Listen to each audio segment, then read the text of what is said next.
Everyone's looking for love. I'm looking for love. Because my ex-niggas.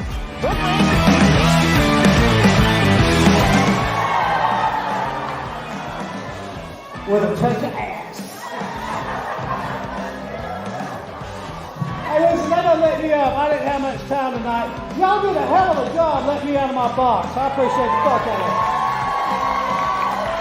I really do. Y'all follow me, Uncle G. Follow me on Instagram. Follow me on Facebook. Do not follow me out that fucking parking lot. Thank you for your time, y'all.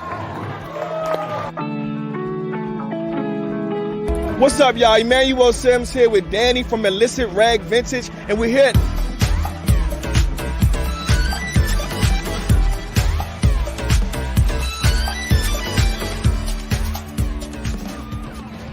This is Tiggy. You have been watching How Was Your Day on Eudaimonia TV.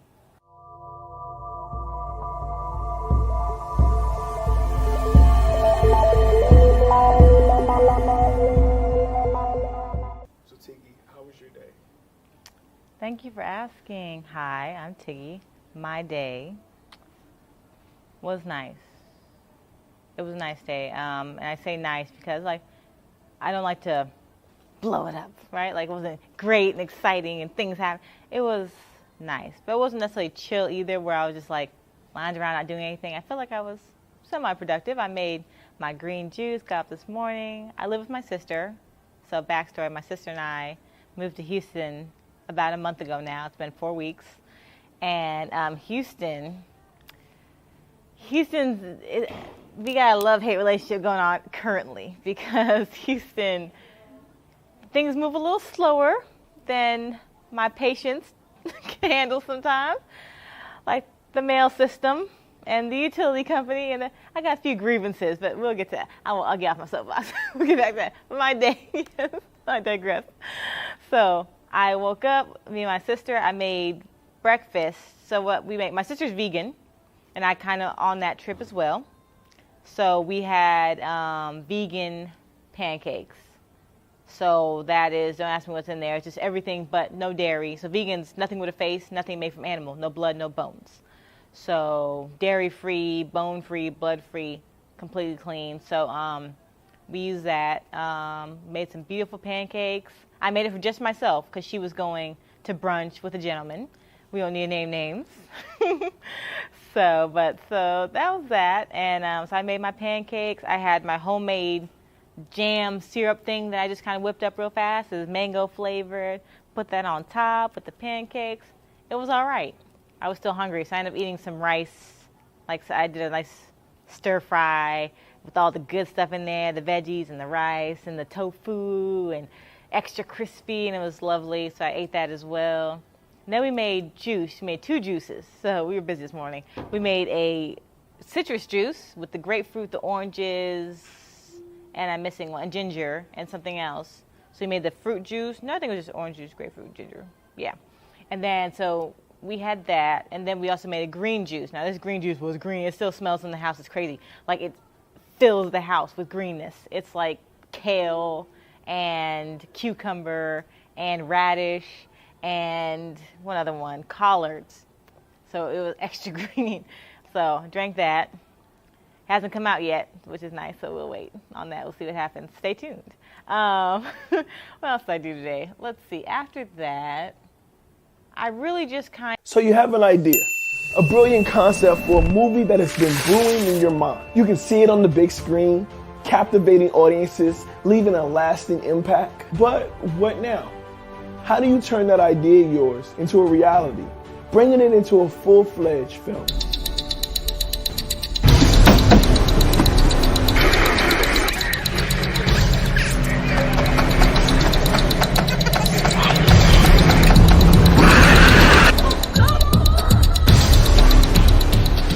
Crazy looking shit on the screen. Get you on that. I got so many women problems. My X chromosomes, they ain't never show up.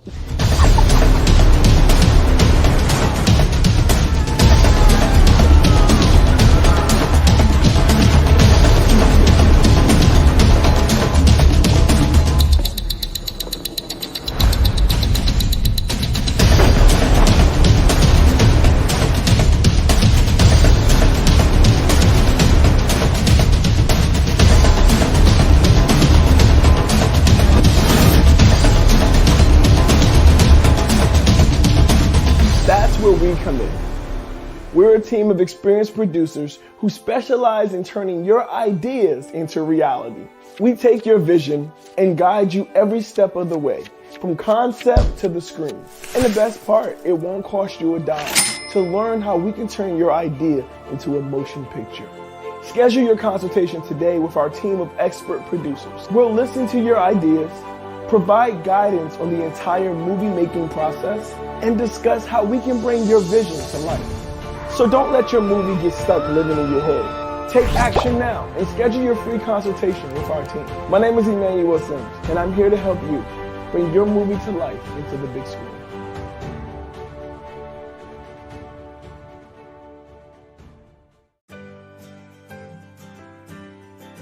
Hey, have you seen the latest In Vivo Exposure LLC newsletter? Yes, I have. It's packed with useful information, including updates on our courses and an exciting festival announcement. Tell me more about the courses. I'm interested in the Unshakable Self-Belief, Build Your Inner Fortress course. That course is all about unleashing your true potential, overcoming self-doubt, and building unshakable self-belief. We cover practical techniques such as overcoming limiting beliefs, affirmations, visualization, and resilience. It's a transformative journey of self-discovery and personal that growth. Sounds amazing. What other courses are available? We have the Master Your Mind, Conquer the Enemy Within course, Unlock Your Inner Genius course, and Mindfulness for Entrepreneurs course. Each one is designed to help you achieve your goals and live your best life. I'll have to check those out. What's the festival announcement about? Our documentary, The Truth About Love, based on the book Love Made Simple, A Guide to Inner Peace, Contentment, and Success by Juan Lee, was named a semi-finalist at the 2023 Student World Impact Film Festival. It's an incredible achievement, and we're so proud of everyone involved. Tell me more about the documentary. It's a captivating exploration of love's transformative power, personal stories, expert insights, and practical tools for living a purposeful life rooted in love. I highly recommend giving it a watch. I definitely will. Thanks for sharing all this information with me. You're welcome. Remember to stay tuned for more updates and new courses.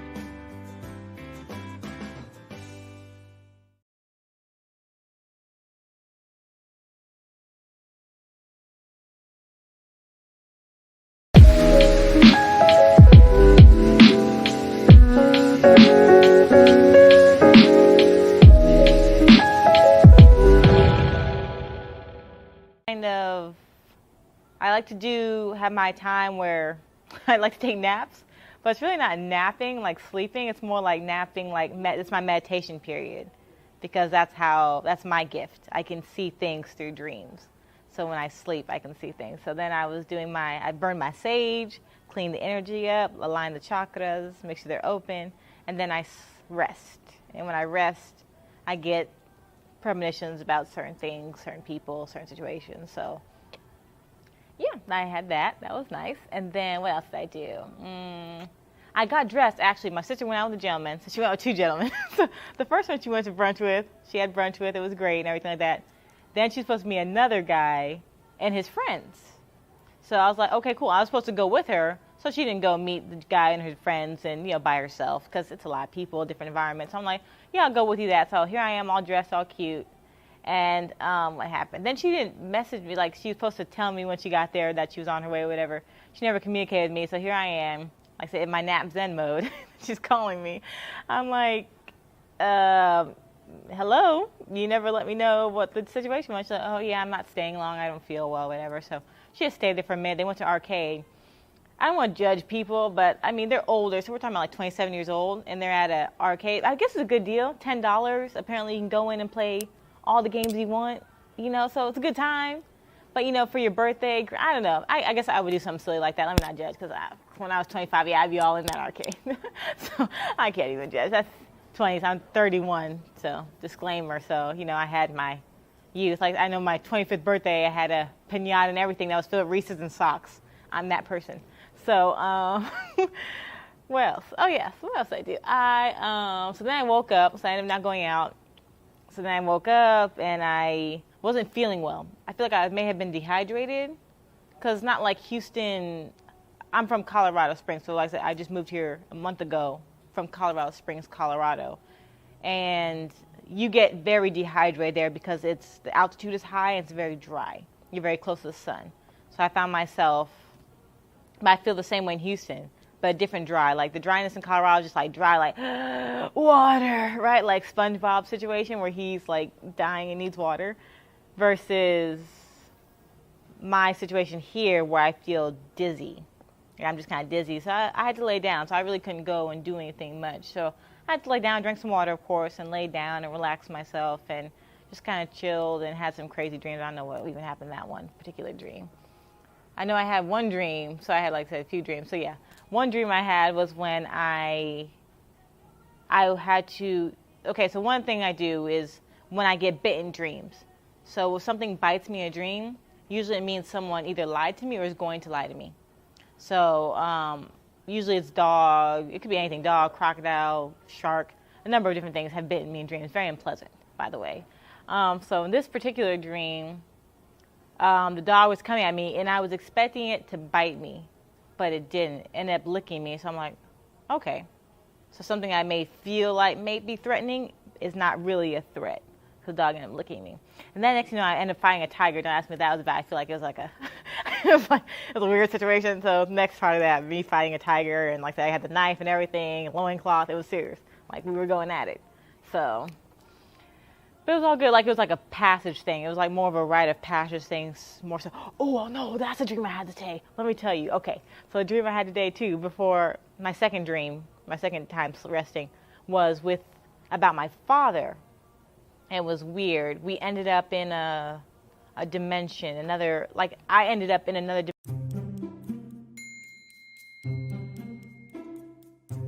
Hey guys, Emmanuel Sims here. I just want to give a big thank you to the Pike County Public Library District allowing us to read our new book, My Feelings Family by Yasmin Beeks and myself, Emmanuel Sims. We had an amazing time. We got to do the chessboard with Noah, and Noah got to build his own book, which is amazing because that's great exposure, right? And the kids really enjoyed the read. So I just want to say thank you. Absolutely. Me too. And just wanted to say thank you so much. And we also have our feelings bracelets for our mixed emotions, our anger, our impatient, and we also have our pink for the blah. So I just want to say thank you guys for everything, and to make it a great day or not, if no one told you to love you today, know that God loves you and so do I. Drippity, drippity. Anything you want to add, Yaz?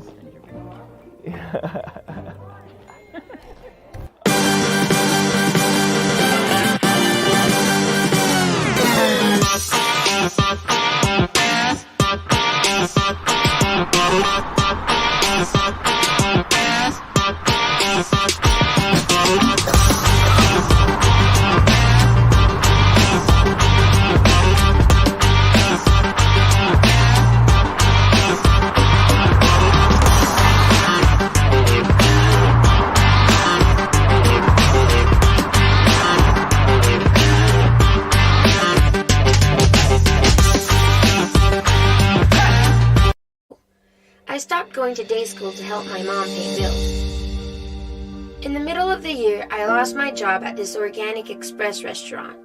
When this happened, I was devastated. Night school wasn't for me. I was only there so I could work and pay bills. Without a job, there was no need in me being there. I called a local DJ named DJ Momo, who had started an internship program giving high school kids an opportunity to gain exposure to the music industry. This is Audible. The action. After planning, you have to start doing. I created a new website for myself. I made a new YouTube channel and made most of my old videos private. I put up only music I wanted people to hear. I cleaned up all my social sites. This way I could get a fresh start on my career again. When I hit them, they didn't see it coming, and I was like a whole new artist.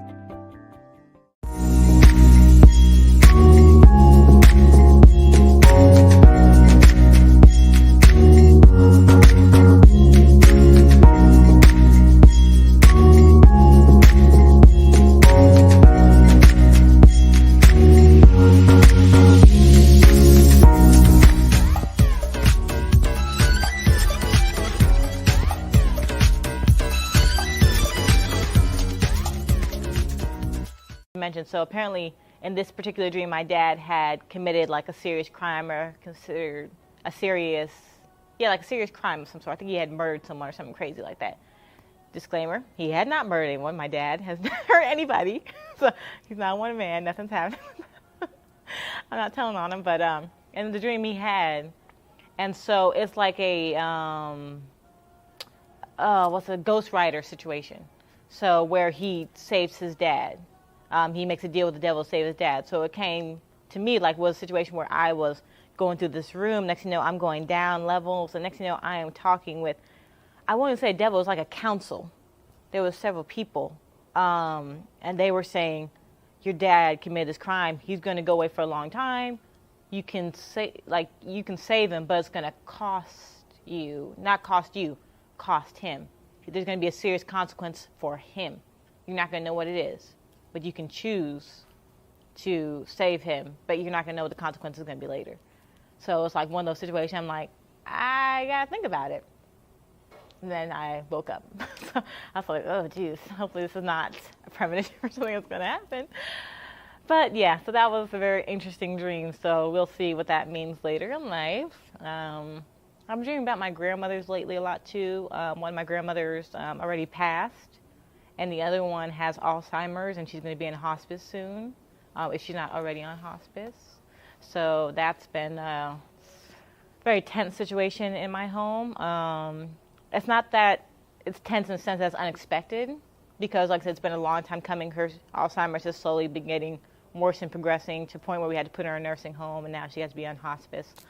So it's just that build up, but now it's like, okay, now it's kind of coming into that how much longer does she have kind of situation. And so the family's kind of dealing with that. There's that pressure. It's my mom's mom, so my mom is definitely feeling that pressure.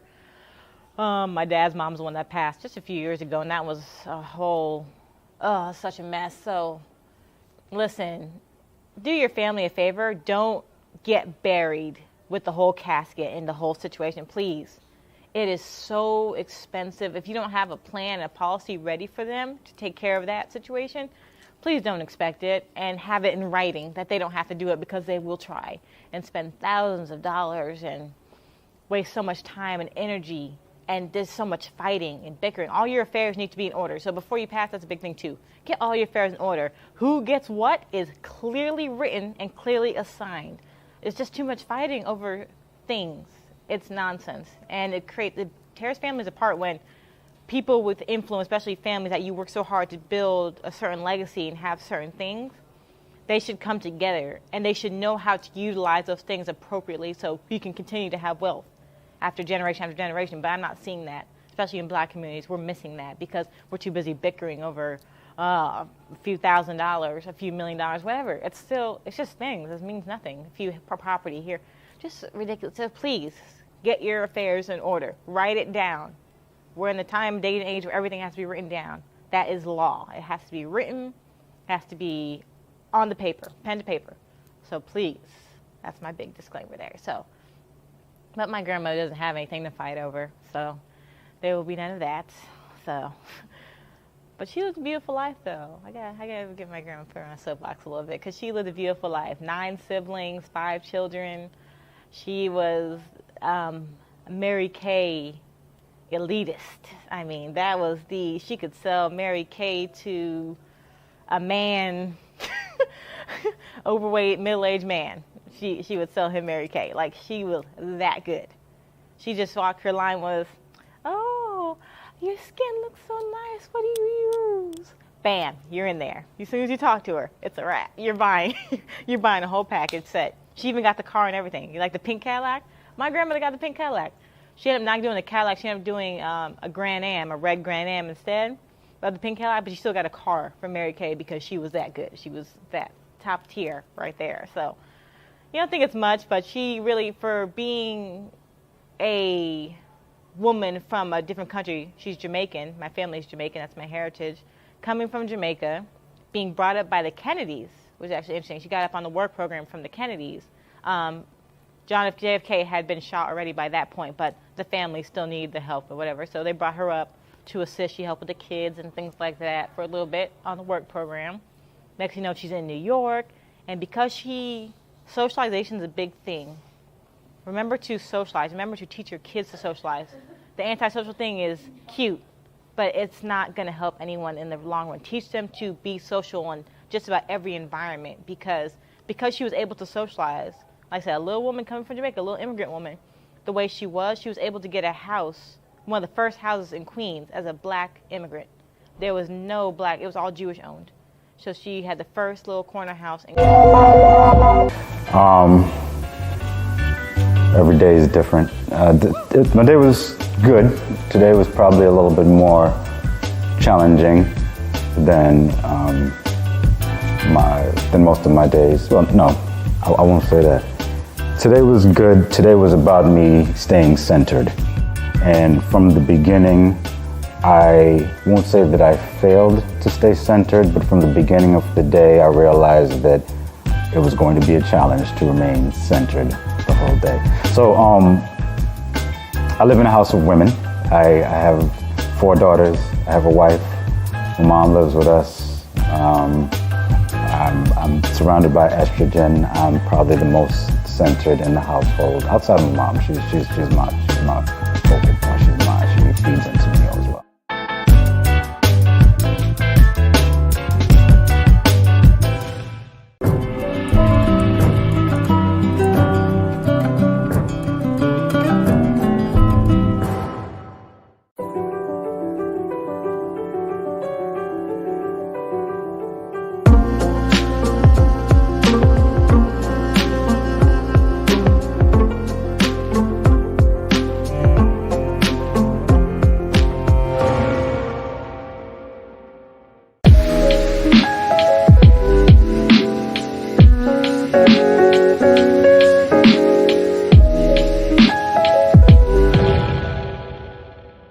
Queens, had the best yard and everything, and she got it first. Well, they really overcharged her just because she didn't know better. They really charged her too much money, but she still paid less than, of course, what it is now. But and this goes on to choosing your partner now. So her life just kind of exemplifies like step by step of what to do and what was done right and what was done well, but also what not to do. So when you're picking your partner, be very particular. I mean, very particular. Like, let's get specific. Not just in the, I need 6'6", 6 figures, 6 feet, 6-pack, right? The 666 rule. No, you need to have it be more genuine. Does he speak to you kindly? Does he rub your feet after a long day? Is he thoughtful? Does he remember small things, little things that you love, little things that you enjoy? So find someone does he help you grow? Like, is he an asset to your life instead of a liability? Make him be an asset. Make her be an asset to your life. Help them. Your life is already okay. Let them come in and just improve that life. They just build. You guys just work a partnership, and you just build together and grow together in a beautiful way, come together. So my grandmother was one to grow. She had a house in Queens. She had a house in Long Island. And so she wanted to get more property. She was all about having property. She knew that was important. Having houses was important. But the men she was with weren't thinking about it like that. They were okay with, just existing. They didn't necessarily need more. They weren't ambitious like she was. So that cost her. It stopped her from doing a lot of things and kind of getting to that next level in her life that she wanted to get to, that she's working so hard for. So just be mindful of who you're with. And so now, and now she's in her elderly age. Now she's in a nursing home with, like I said, she has her family that still loves her, but, she doesn't have her houses anymore. She doesn't have her car anymore. She doesn't have, so all that's gone. And like I said, it's New York now. So her house that was in Queens, that was, I think, $60,000 at the time when she bought it, is now probably, $2 million easily, like without even blinking, in New York. And it had an attic and a basement. So she could have rented out both things. She could have had like 6 bedrooms to rent out. She rented out the bottom one. But yeah, it's just being mindful of these things. So when you get these things and pass these things on to your children, teach them how to use it appropriately. Educate them on it so they know and they can use it responsibly and it continue to grow and work for them. Land is critical. Houses are nice, property is nice, but land, that's what we're missing. The land We can't, the property is not ours. The property we never really own, because they can say, oh, we need to totally demolish your property. We'll pay you something because the land is ours. We own the land underneath your property. And that's what's happening. That happens a few times in a few different states. So just be mindful of that. Like, you don't own the land, you own the property, and that means nothing, because they could just demolish it, and they own the land, and legally they can, because it's their land. You're on their land.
CBS because your freestyle videos ain't getting no views. Jaguar. Is it hard for you to get laid on Tinder because you don't have a fucking decent photo because your fucking ads aren't doing well? Jaguar. Are you tired of not being able to give God a nice 10%? Jaguar. We're gonna make your ads explode. You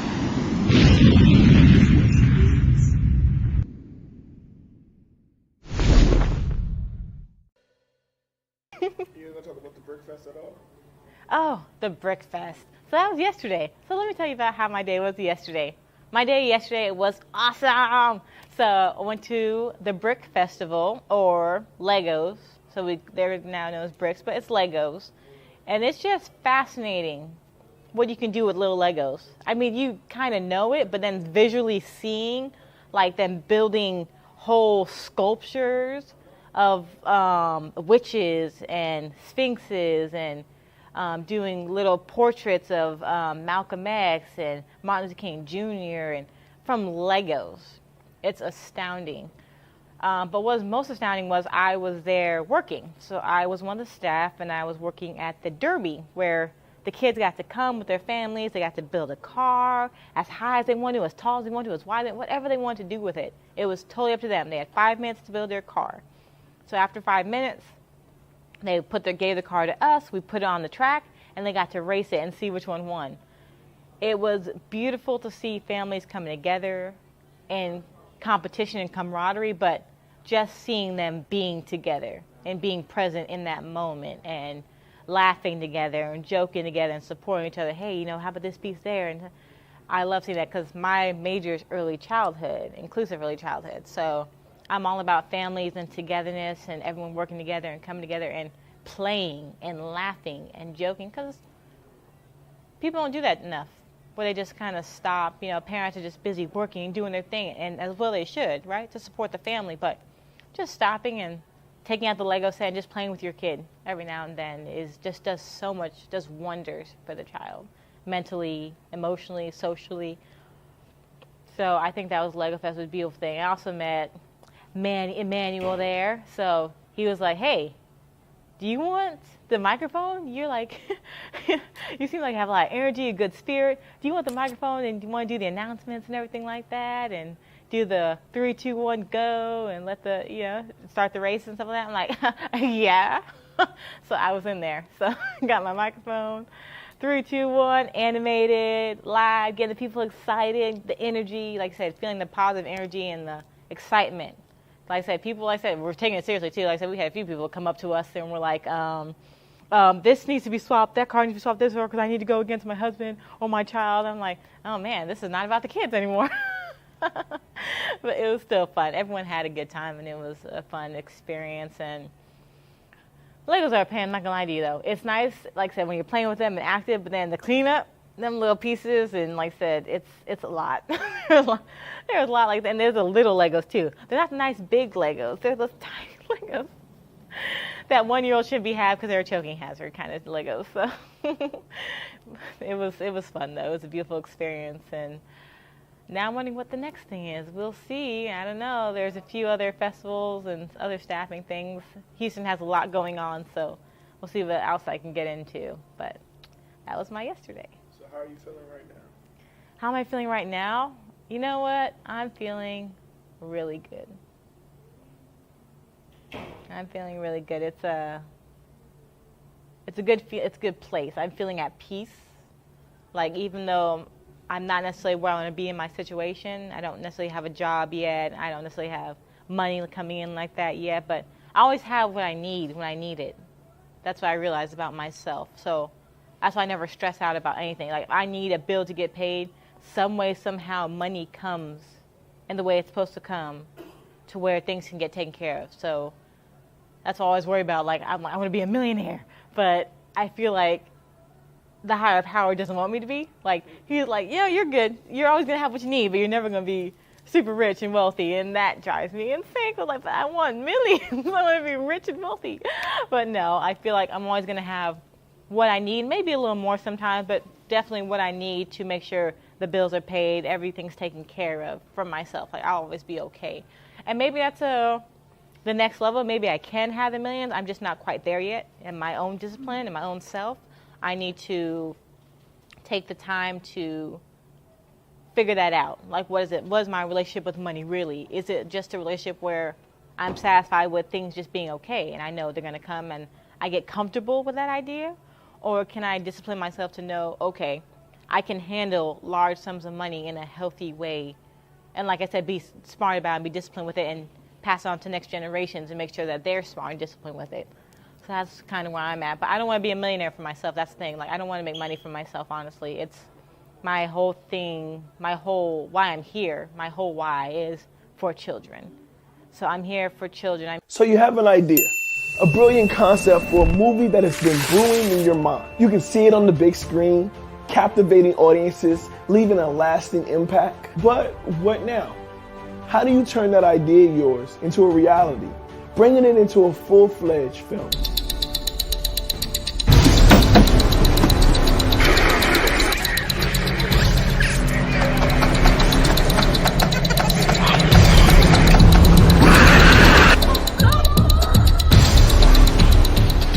Crazy looking chick on the screen. Get you on that. I got so many women problems. My X chromosomes, they ain't never show up.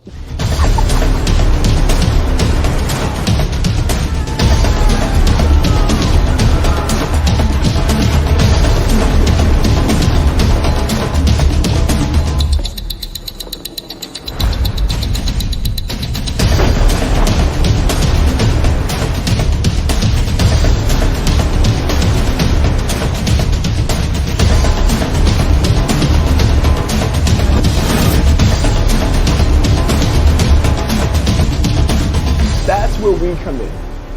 We're a team of experienced producers who specialize in turning your ideas into reality. We take your vision and guide you every step of the way, from concept to the screen. And the best part, it won't cost you a dime to learn how we can turn your idea into a motion picture.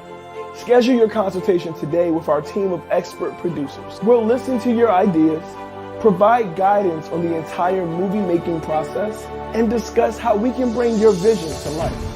So don't let your movie get stuck living in your head. Take action now and schedule your free consultation with our team. My name is Emmanuel, and I'm here to help you bring your movie to life into the big screen.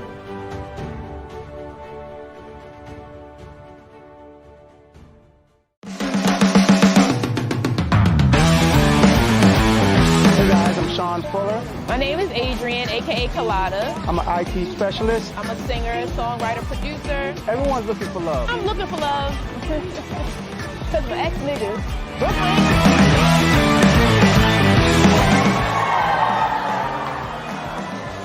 With a touch of ass.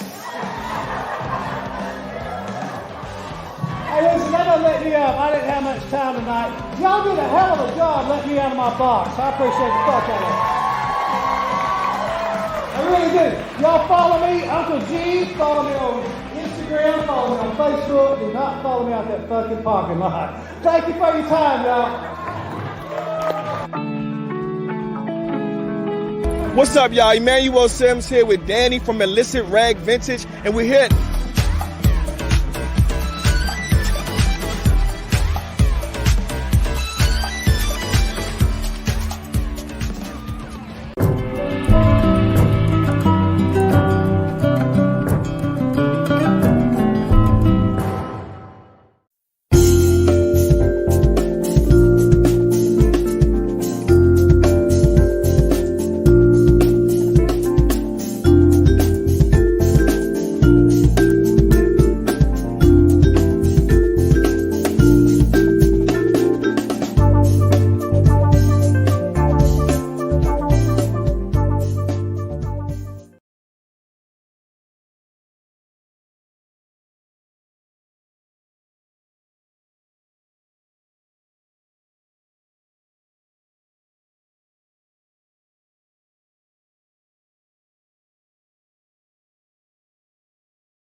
I'm here for children, the well-being of children. That's all I care about. That's all I think about.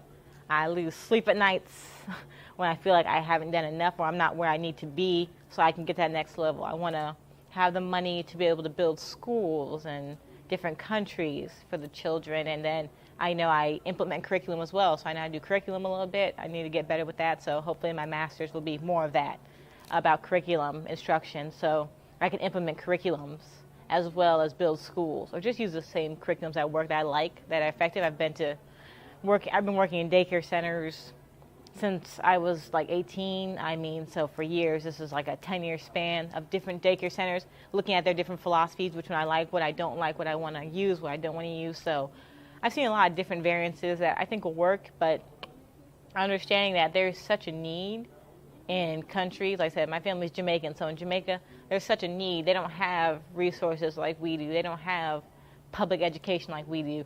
They have to pay for your school. Most countries do. You have to pay for your education. So now where am I going to find money to get school? I got to pay for uniform. I got to pay for books. So everything costs there. But they find the money. They make it work because school is important, but some just don't have it. Because there's poor. In America, you're poor. But in third world countries, you're impoverished. There's a whole different level. Their poverty is a whole different level from our poverty, our poor. So that's why I realize, and a lot of Americans don't understand that, especially if you haven't traveled, don't really see. You think your life's hard, go to a third world country. Just spend like a week. You'll see that, like I said, no stove, there's no shoes. They don't get to walk barefoot. They have to walk around barefoot, and the kids are struggling, and they, like, sometimes parents are around, sometimes they aren't, or the kids have to work too. They have a lot of siblings. So like I said, my grandma was the oldest of 9. I didn't tell you that, but she's the oldest of 9. So she was, by the time she can stand up around the stove, she was around the stove cooking and making sure her siblings were good. That was her, like, that's the thing. They bring up each sibling to raise the other ones. The oldest one always raised. That's just natural. But so she always had to take care of everybody. When she came to America, she filed for all of her siblings. She filed for nieces and nephews. She filed for cousins. She filed for everybody. So that's what I'm saying. That using that one person to necessarily push them, and then having, everyone succeed and everyone work together, but then having everyone succeed and work together. That's the collective. I think sometimes we kind of get in the rat race. America kind of pulls apart, and we get caught up in the rat race when really, had we as a family kind of stuck together a little more, we would have money. Like silly money, like these, like people in Westheimer laughing, smoking out pipes and stuff like that. Like, filthy money.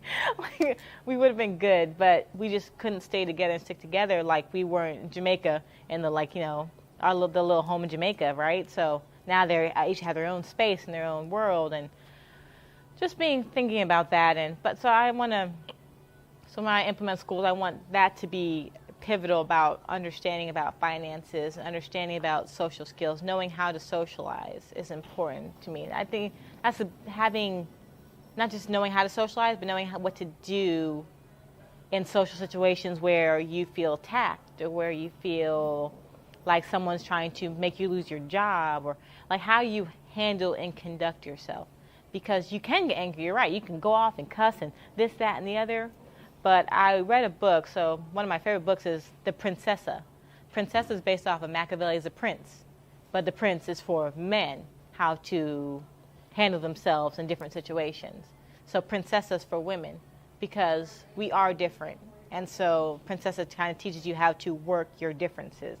So in it says that when it comes to your enemy, you don't want to degrade your enemy in any way, embarrass your enemy in any way, even though they attack you and say whatever. You want to make them an ally.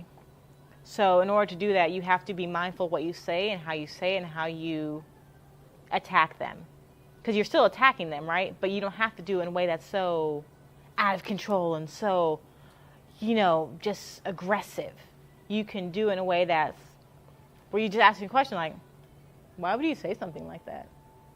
Make them stop and think, or I didn't appreciate when you said that. Because sometimes people really don't even realize what they're saying. Sometimes people are just talking, so you have to call them out and make them stop and think about what they're saying. But without embarrassing them, without humiliating them, without demeaning them. That way, they respect you, and you form an alliance when there didn't used to be one. And you can move forward. If not, then you just leave them alone, right? But if you can form, you want people to speak positively about you. Because I believe, because it's happened to me, that's a whole other story. It's happened to me where people speak negatively about you, it matters, and it holds on you like a monkey on the back kind of thing. Like it just clings to you when people speak adversely about you. So just being mindful of... Hi, I'm Joe Biden, and we need to come together and be really nice to each other as we are saying these things that... What I'm saying is that we're smoothly talking you guys into hell because God bless this country and peace be on earth. The Republicans are so mean. Let's come together. Thank you. Kingdom over everything.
Your words matter, what you say. It could even be something like, oh, I wish so-and-so didn't get this job.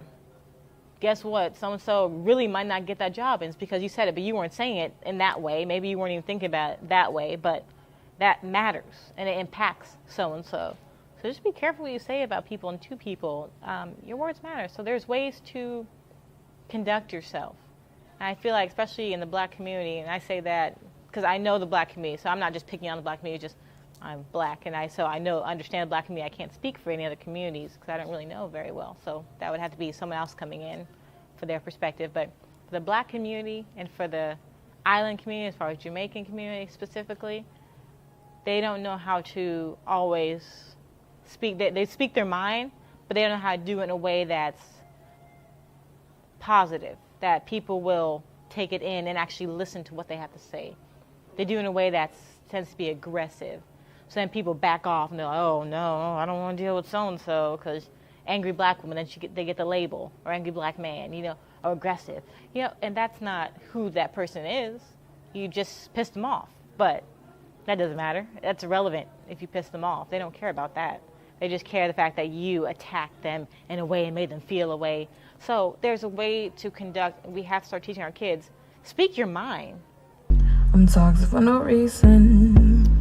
I sit and I drown. You should try grounding. And time seems to fly. No fight in a fight. The demons that surround me now. A lot of times we get lost in our head. I'm tight for no reason. Ruminating thoughts. My heart made of stone. The bones they are weak. My tears they are scary. And darkness consumes me now. I'm too far gone to reconcile my haunted past. It's not meditation. I live with this weight now. It's grounding. You don't even gotta close your eyes. With this weight now. I'm too far gone to turn back now. I'll just fight this till light comes around. I'm too far gone. Far gone. How else would you explain the rain? The people around me know nothing about me. Leave them in a spell. Forget everything. I got so many women problems. My X chromosome. I try to stay happy, but stuff keeps on happening. But you could do it in a way that's well articulated. You could do it in a way that, like I said, isn't insulting or rude or disrespectful. And sometimes maybe you do need to go off on people. That's why I hear. Sometimes we just need to go off on people. But other times it's just about you knowing how to handle yourself in situations. So just be mindful of that and taking that into account and teaching your kids that as well. Because I see a lot of kids that, just like I said, just fly off the handle. Well, they don't need to. It's not necessary. Sometimes they really can just, it really is just a conversation. Or you fly off the handle at your children. Well, it's just a conversation. Like, a lot of kids are smart enough to understand. One last question. If you could give one bit of advice to your younger self, what would you say? Oh, what age? Any time, you pick the time, you pick the age, and you just say it to them. Listen, young Tiggy, and this is, we'll go back. We'll say 9-year-old Tiggy, because I feel like when I was 9, I was the happiest I've been in my entire life. Because life was I was in my bubble. I was very carefree. I had a great 4th grade teacher that I adored. So I feel like I had friends, I had a beautiful life at 9. So that was the best age. But I would say, don't lose that energy. Don't lose that love of life. Don't lose that spark that you have. Because it will start to fade. So hold on to it and find ways to grow and enhance it. Be around people that help you grow and enhance it. Yeah. But it gets better.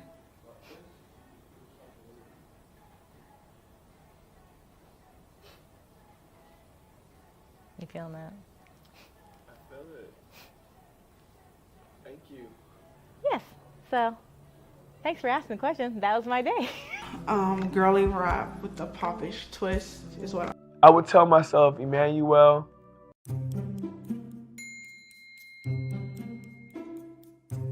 hey guys, Emmanuel Sims here. I just want to give a big thank you to the Pike County Public Library District allowing us to read our new book, My Feelings Family by Yasmin Beeks and myself, Emmanuel Sims. We had an amazing time. We got to do the chessboard with Noah, and Noah got to build his own book, which is amazing because that's great exposure, right? And the kids really enjoyed the read. So I just want to say thank you. Absolutely. Me too. And just wanted to say thank you so much. And we also have our feelings bracelets for our mixed emotions, our anger, our impatient, and we also have our pink for the butt. So I just want to say thank you guys for everything, and to make it a great day or not, if no one told you to love you today, know that God loves you and so do I. Drippity, drippity. Anything you want to add, Yaz?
My name is Adrian, aka Colada. I'm an IT specialist. I'm a singer, songwriter, producer. Everyone's looking for love. I'm looking for love. Because my ex-niggas.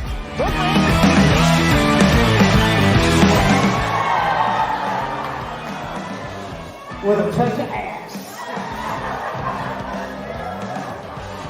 Hey, listen, that doesn't let me up. I didn't have much time tonight. Y'all did a hell of a job letting me out of my box. I appreciate the fuck out of it.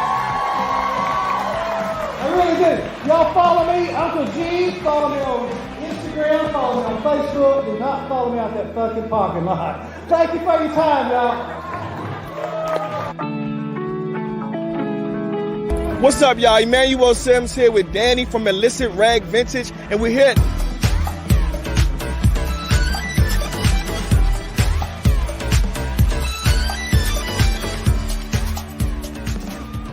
So you have an idea, a brilliant concept for a movie that has been brewing in your mind. You can see it on the big screen, captivating audiences, leaving a lasting impact. But what now?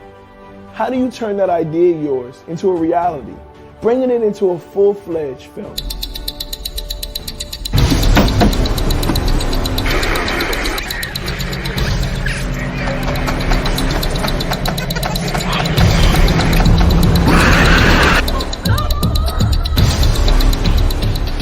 Crazy looking chick on the screen.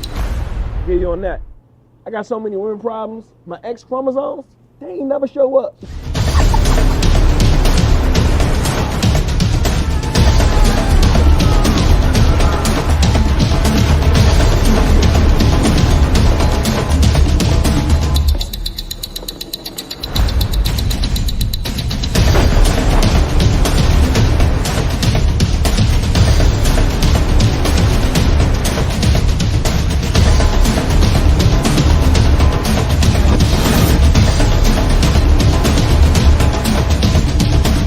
That's where we come in.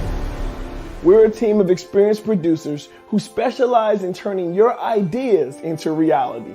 We take your vision and guide you every step of the way, from concept to the screen. And the best part, it won't cost you a dime to learn how we can turn your idea into a motion picture. Schedule your consultation today with our team of expert producers. We'll listen to your ideas, provide guidance on the entire movie-making process, and discuss how we can bring your vision to life. So don't let your movie get stuck living in your head. Take action now and schedule your free consultation with our team. My name is Emmanuel Sims, and I'm here to help you bring your movie to life into the big screen.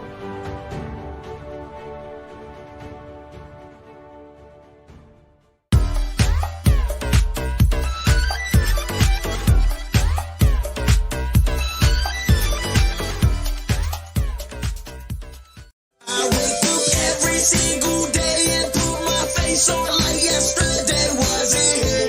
All I know is that I hear all these voices in my head, ripping pages off the wall.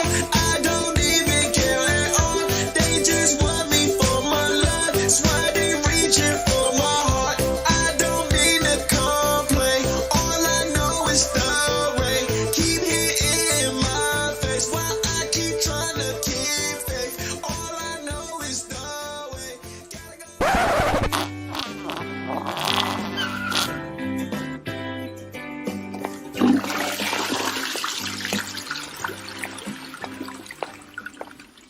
Huh?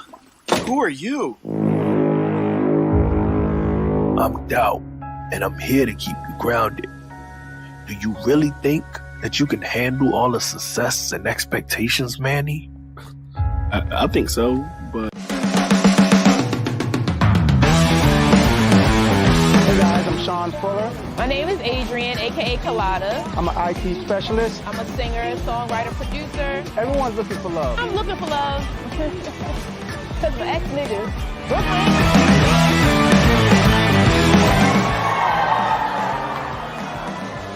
With a touch of ass. Hey, listen, that doesn't let me up. I didn't have much time tonight. Y'all did a hell of a job letting me out of my box. I appreciate the fuck out of it. I really do. Y'all follow me, Uncle G. Follow me on Instagram. Follow me on Facebook. Do not follow me out that fucking parking lot. Thank you for your time, y'all. What's up, y'all? Emmanuel Sims here with Danny from Illicit Rag Vintage, and we're here.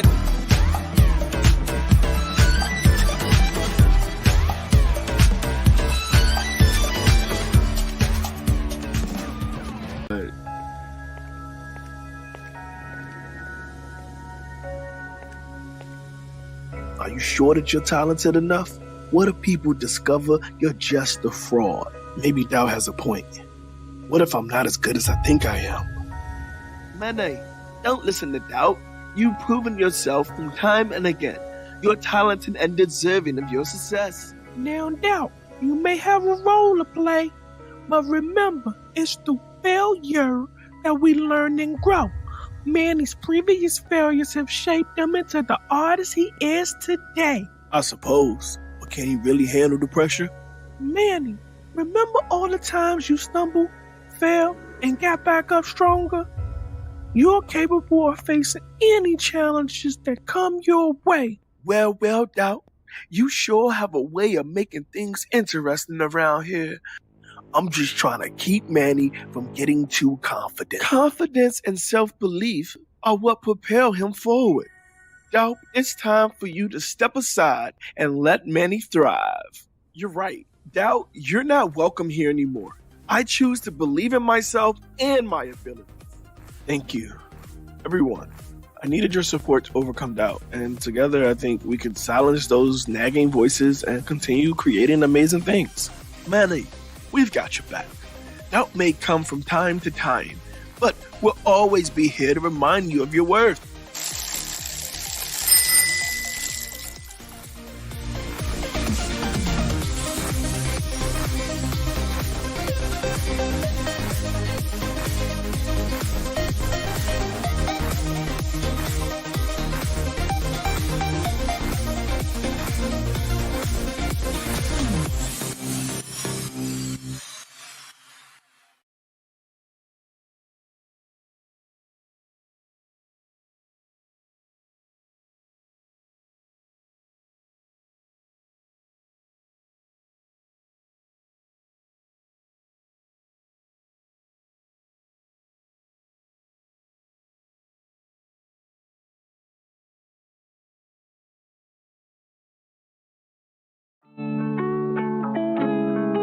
What's up, y'all? Emmanuel Sims here with Danny from Illicit Rag Vintage, and we're here at Anne Fram today, and we want to just talk about what she got going on. She has a lot of different products. Some of them look handmade. Some of them look like they've been around for years. Can you tell us a little bit about what's going on? Yeah, so pretty much I carry a wide array of vintage items that I've collected from all over the world. In my travels, I've been shopping and collecting for about 20 years. At this point, a little over like 22 years since I was about 15 or 16, and I present my collection to the world. So, where are some of the places that you've been that you've collected some of your collection from?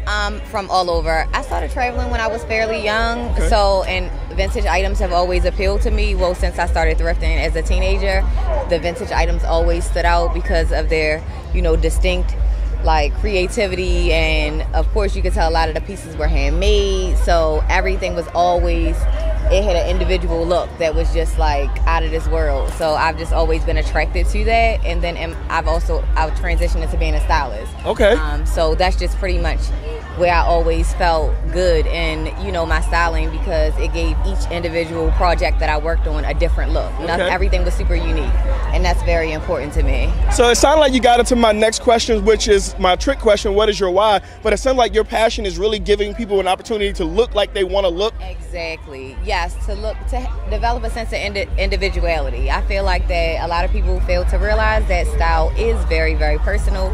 It suits each individual. So therefore, I just give people a platform and present different items to them so that they can actually get in touch with that personal style. Okay. A style that is their own. My apologies. So I appreciate you sharing that. Last thing, if you can give yourself some advice when you were younger, what advice would you give younger self? Keep going. Don't let anybody's story distract you, because a lot of times a lot of people tend to push their experiences on you, and if your drive is different, your results are going to be different. So don't listen to anybody else's story. Make your own. Man, I'm not about to preach today, but don't let nobody else's story distract you. That's deep on so many levels, because we get relationships, we get friends, we get family, we get cousins, everybody who has their own perspective or experience in life that can drag us from actually getting to that next part. And I just appreciate you sharing that. I'm sure my community would appreciate it. Tell us where we can find you, how they can reach you. You guys can locate me on all social media platforms and Google at Illicit Rag Vintage. That's ILLICIT Rag, R-A-G, Vintage. And that is on all social media platforms.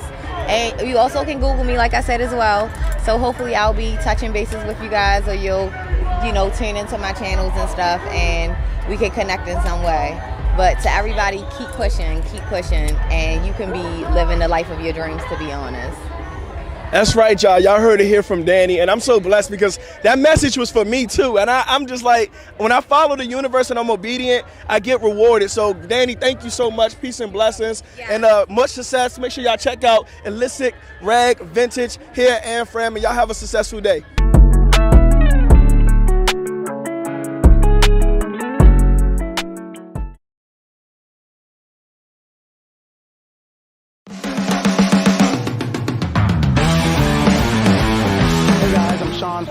My name is Adrian, aka Colada. I'm an IT specialist. I'm a singer, songwriter, producer. Everyone's looking for love. I'm looking for love. Because my ex-niggas.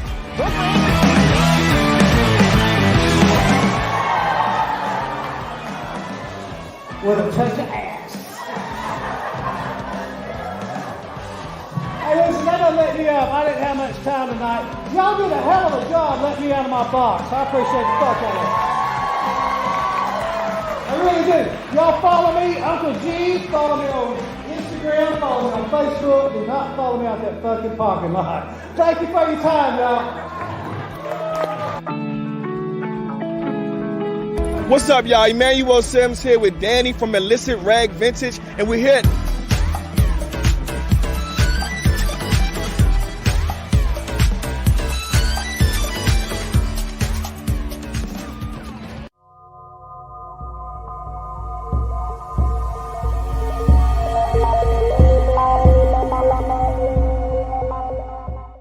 My day, well, it started me waking up in the morning, freezing my ass off, and then I went to go and get my new pair of scrubs, because I got green scrubs from Uniform City.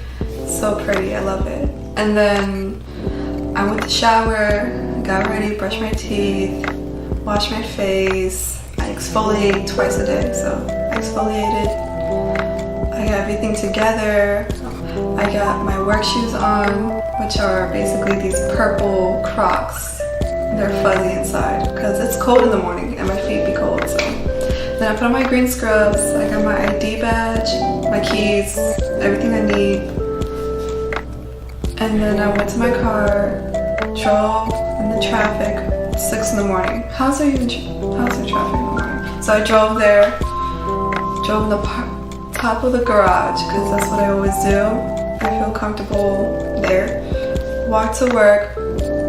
I couldn't really walk there because I kind of got late because of the metro. So there was like a metro coming by. So, oh well, my boss will be fine. I got into work and then I put my new pair of shoes because technically you're not allowed to wear outside scrubs inside.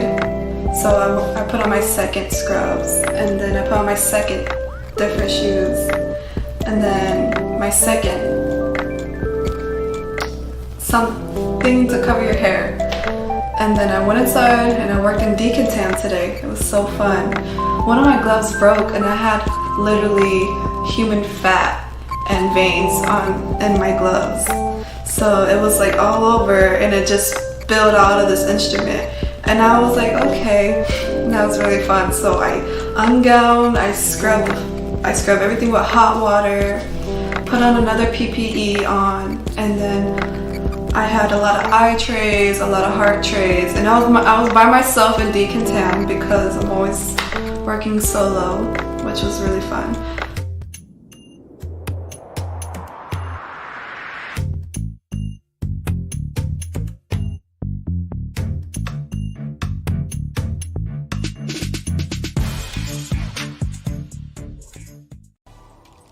And that's pretty much just how my day goes, at least when I'm out in school, but yeah, that's probably my average life as a music producer. My name is Matthew Haber from Miami Beach, 305. You can find me on Instagram at MATT__Miami. My email is mattmiamibeats@gmail.com, MATTMIAMIBEATS@gmail.com. And reach out. I love hearing what people have going on. I love working with anyone who has a good spirit or anything creative. I absolutely love. So you're watching the Indie Movie Network, and this is Matt signing out.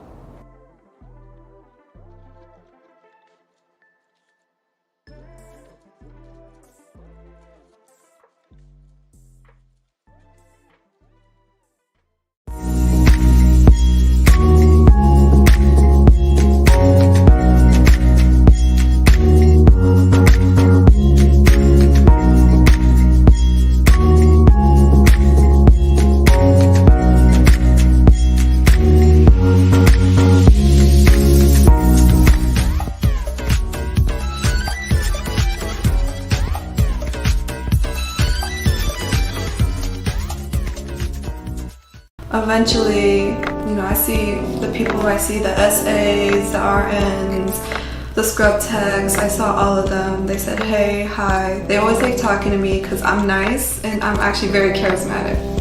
But I get in trouble for that, so I probably should not do that. But eventually my supervisor comes in, tells me the same thing like every time. It's like boring, but I love her. She's funny. And then eventually, we had a new girl today actually come in. Her name is Janet. She is so interesting. She was staring at me. She didn't really talk, but whatever, new people do that, so. She asked me a lot of questions. I was getting annoyed because I was like, oh my gosh, why did you hire someone with no experience? But I was like, that was me before, so let me calm down. Talked to her, then I talked to Gerard. He came eventually. Gerard is so cool. He's this older Haitian man. They're all funny as fuck. And then eventually, I cleaned other stuff and I went on break.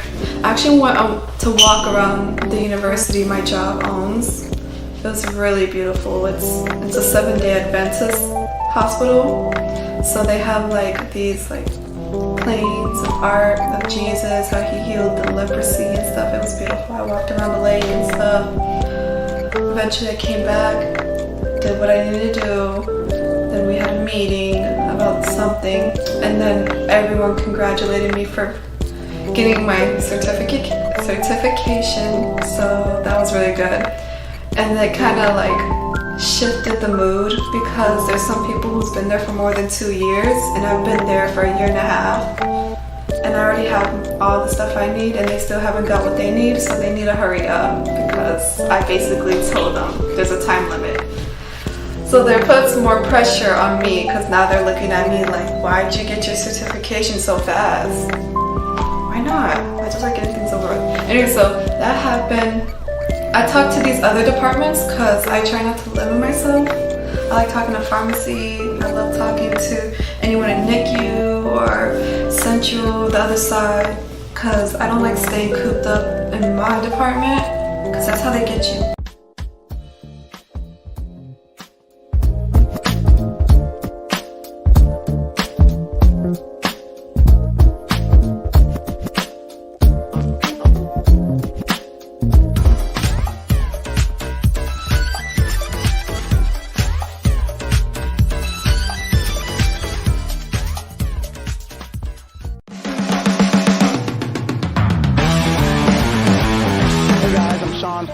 My name is Adrian, aka Colada. I'm an IT specialist. I'm a singer, songwriter, producer. Everyone's looking for love. I'm looking for love.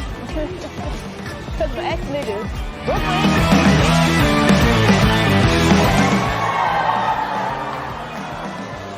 With a touch of ass.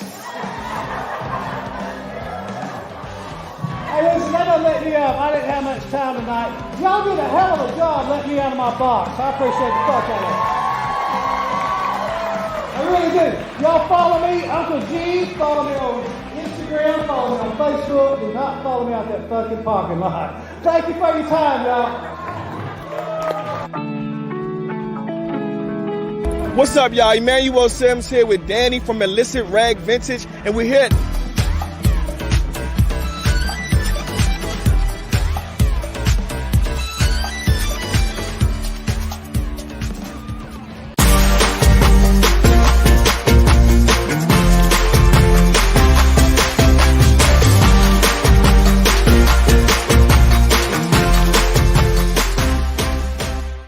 So you have an idea, a brilliant concept for a movie that has been brewing in your mind. You can see it on the big screen, captivating audiences, leaving a lasting impact. But what now? How do you turn that idea of yours into a reality, bringing it into a full-fledged film?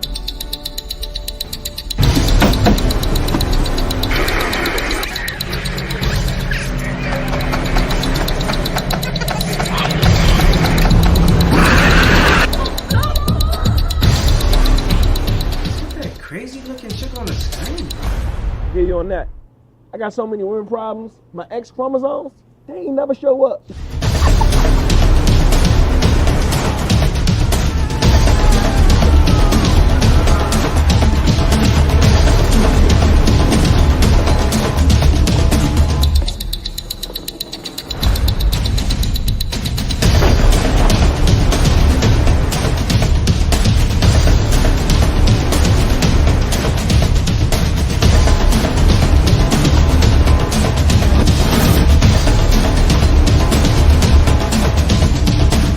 That's where we come in. We're a team of experienced producers who specialize in turning your ideas into reality. We take your vision and guide you every step of the way, from concept to the screen. And the best part, it won't cost you a dime to learn how we can turn your idea into a motion picture. Schedule your consultation today with our team of expert producers. We'll listen to your ideas, provide guidance on the entire movie-making process, and discuss how we can bring your vision to life. So don't let your movie get stuck living in your head. Take action now and schedule your free consultation with our team. My name is Emmanuel Sims, and I'm here to help you bring your movie to life into the big screen.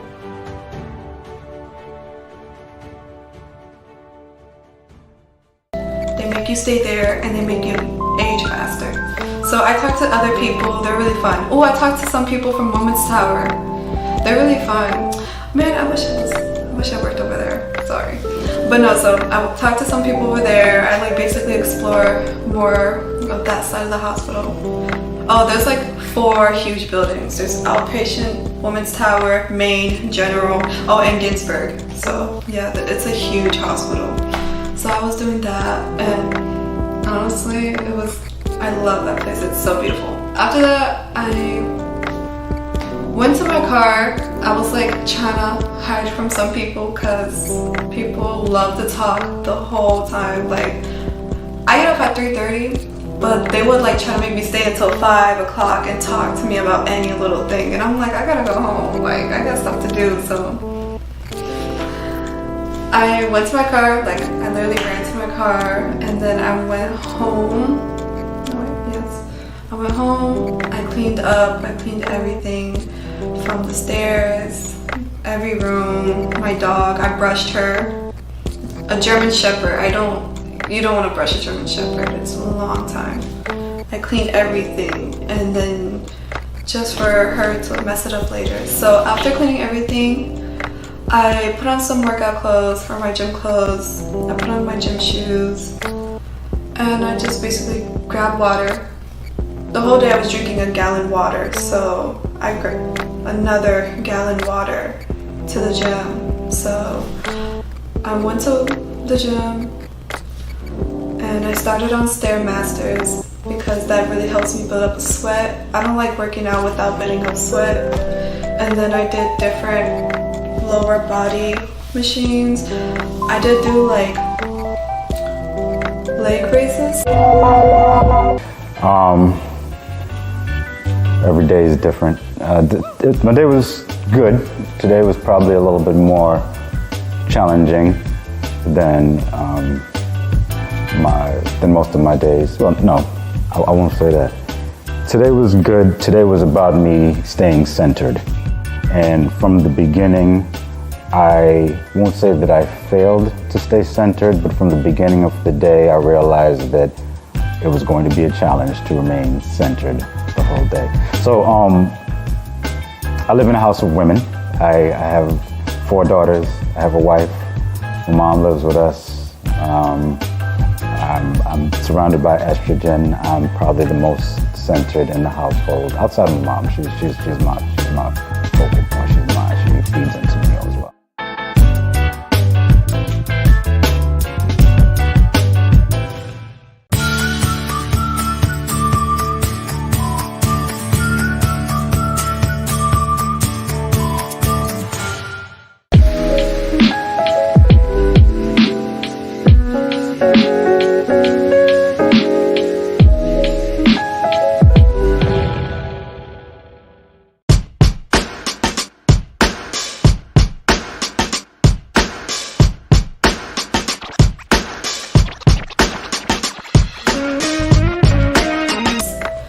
Some lower crunches and stuff, like stuff to make that targets the lower body, because I need to work on that. I don't like it. So other than that, drink water, worked out, I sweat really good, went home, and I went to go study for a little bit, not much. I was studying sociology. I was basically reading some chapters again, so nothing like fun. And then I went to go take a shower. I exfoliated everywhere, and then I did my skincare, I rinsed my hair out, and I put coconut oil. I love coconut oil, I can live on that. And then I was getting ready for bed, but I shouldn't have, so. And eventually, I got everything together. I ordered some Uber Eats, some Olive Garden, I believe. And then I got it from my sister, and it was mad good. I ordered chicken Alfredo, some breadsticks, salad, all of it is mad good. So my sister was happy. I didn't really eat much because that's just me. And eventually I did eat some candy, so it's probably bad. I should have probably ate some food. And then eventually I took a shot of apple cider vinegar because I'm trying to do that cleanse. Apparently that's good for your body. And I drink more water. I made sure my sister did her homework, and I made sure she did her extra homework that she does on the side. And then eventually my dog comes in, and then she jumps into the garbage. A mess everywhere.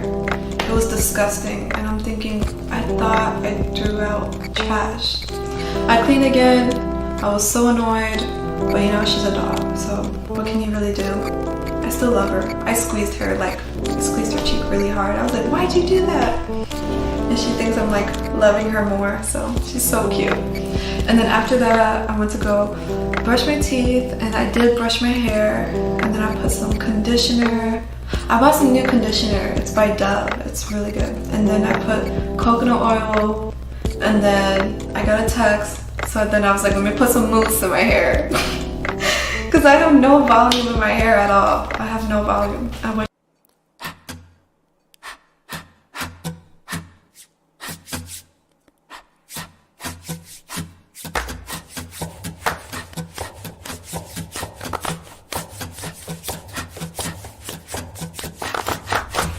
Musician.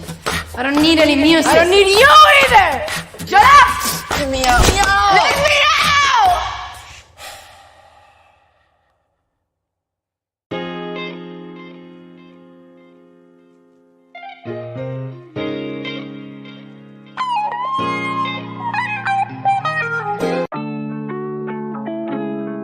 How y'all doing? How y'all doing? This is BT African Arts. We're a family-owned business. What we offer is shea butter, and as you can see behind us, we got a couple different clothing items: dresses, skirts, blouses, pants, all the above. Where can they find us? BTAfricanArt.com and on Instagram at BT African Arts. Tap in, see us, follow us, and we're gonna show you what you like. Yo, we have shea butters, we have oils, and we have all these beautiful dresses just for you. Meet us anywhere. We are a Black-owned business. We are working, we are striving, and we come to you. We want to give you the best products. This is made out of raw shea butter and oils only. We don't do none of that synthetic stuff. It's antibacterial, antifungal, all the antis, all the good stuff. We got it right here for you. No artificial flavoring. That's right. Just Thank like you so that. much. Thank you, boss. Later.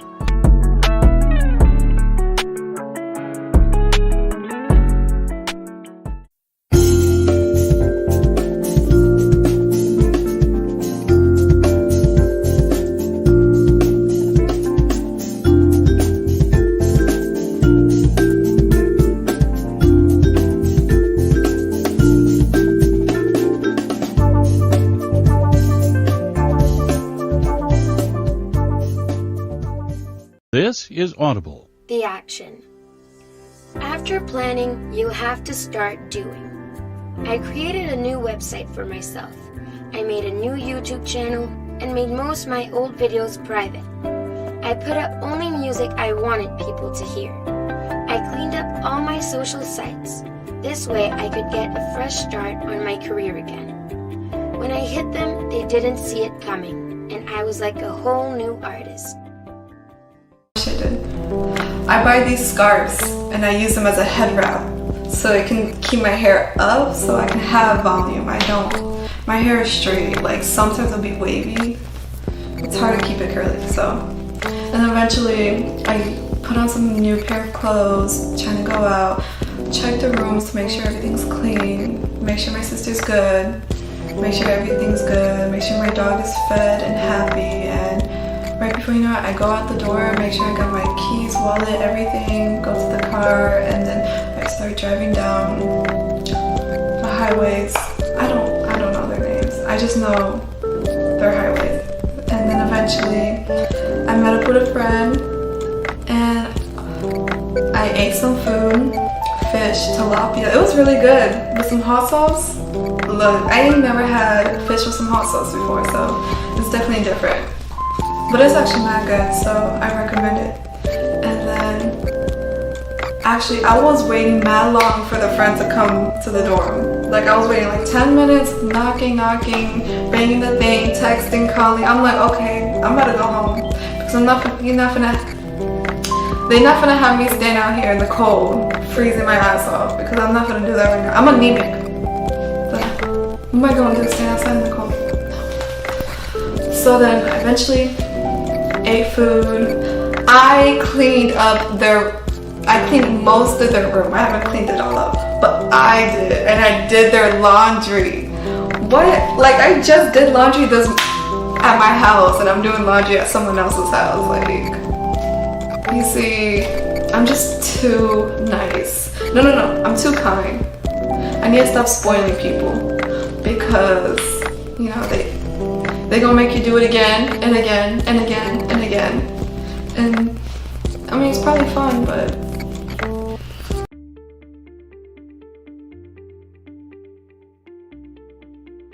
Hi, my name is Emmanuel Sims, but you may know me as Overtime Sims. I'm a rap artist, a film producer, and an author. I know a lot about setting goals and achieving goals. First, you need to know what you want. What are your goals? Once you know what you want, you need to set a plan. What steps do you need to take? What resources do you need? Once you have a plan, it's important to take action. Put your plan into motion and don't give up. Stay focused on your goal and don't let anyone or anything get in your way. If you follow these steps, you'll be able to achieve any goal. Go out there and make your dreams a reality.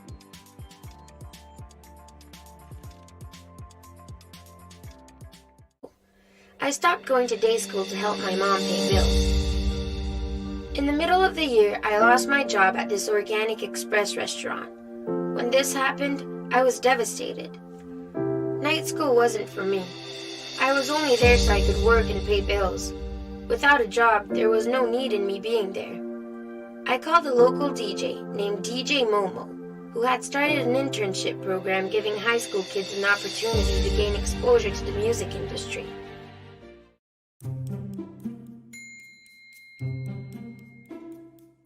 So hey guys, Emmanuel Sims here. I just want to give a big thank you to the Pike County Public Library District, allowing us to read our new book, My Feelings Family by Yasmin Beeks and myself, Emmanuel Sims. We had an amazing time. We got to do the chessboard with Noah, and Noah got to build his own book, which is amazing because that's great exposure, right? And the kids really enjoyed the read. So I just want to say thank you. Absolutely. Me too. And just wanted to say thank you so much. And we also have our feelings bracelets for our mixed emotions, our anger, our impatient, and we also have our pink for the butt. So I just want to say thank you guys for everything, and to make it a great day or not, if no one told you to love you today, know that God loves you and so do I. Drippity, drippity. Anything you want to add, Yaz?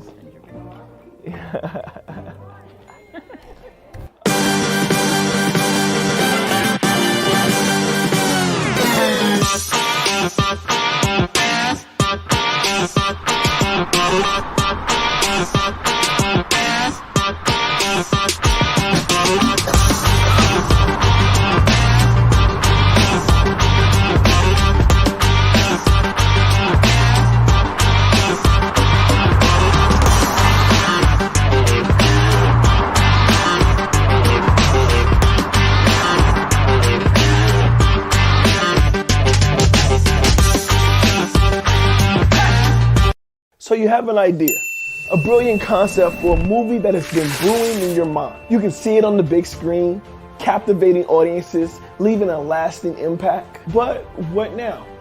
How do you turn that idea of yours into a reality, bringing it into a full-fledged film?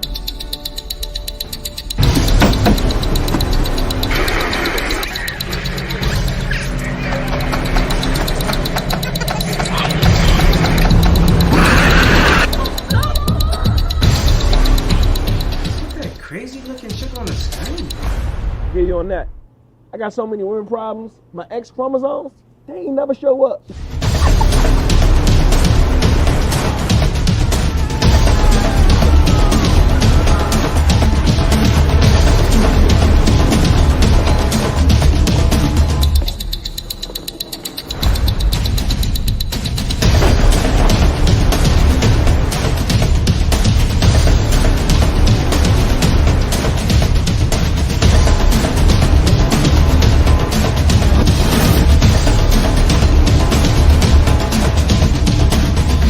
Where we come in. We're a team of experienced producers who specialize in turning your ideas into reality. We take your vision and guide you every step of the way, from concept to the screen. And the best part, it won't cost you a dime to learn how we can turn your idea into a motion picture. Schedule your consultation today with our team of expert producers. We'll listen to your ideas, provide guidance on the entire movie-making process, and discuss how we can bring your vision to life. So don't let your movie get stuck living in your head. Take action now and schedule your free consultation with our team. My name is Emmanuel Sims, and I'm here to help you bring your movie to life into the big screen.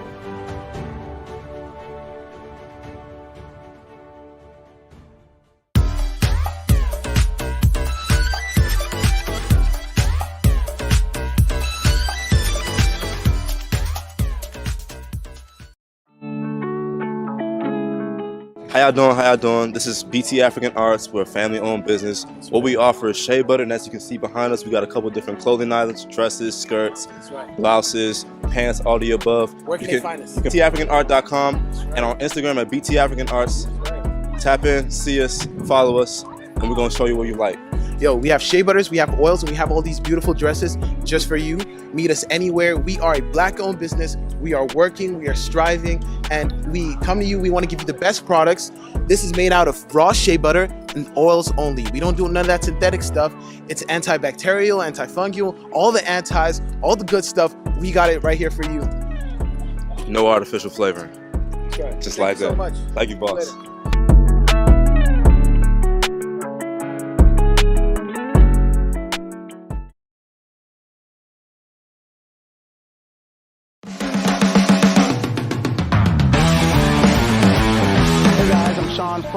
My name is Adrian, aka Colada. I'm an IT specialist. I'm a singer, songwriter, producer. Everyone's looking for love. I'm looking for love. Because my ex-niggas.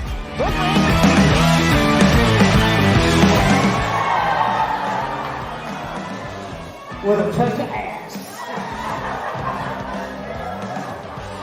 Hey, listen, that don't let me up. I didn't have much time tonight. Y'all did a hell of a job letting me out of my box. I appreciate the fuck out of it. I really do. Y'all follow me, Uncle G. Follow me on Instagram. Follow me on Facebook. Do not follow me out that fucking parking lot. Thank you for your time, y'all. What's up, y'all? Emmanuel Sims here with Danny from Illicit Rag Vintage, and we're here.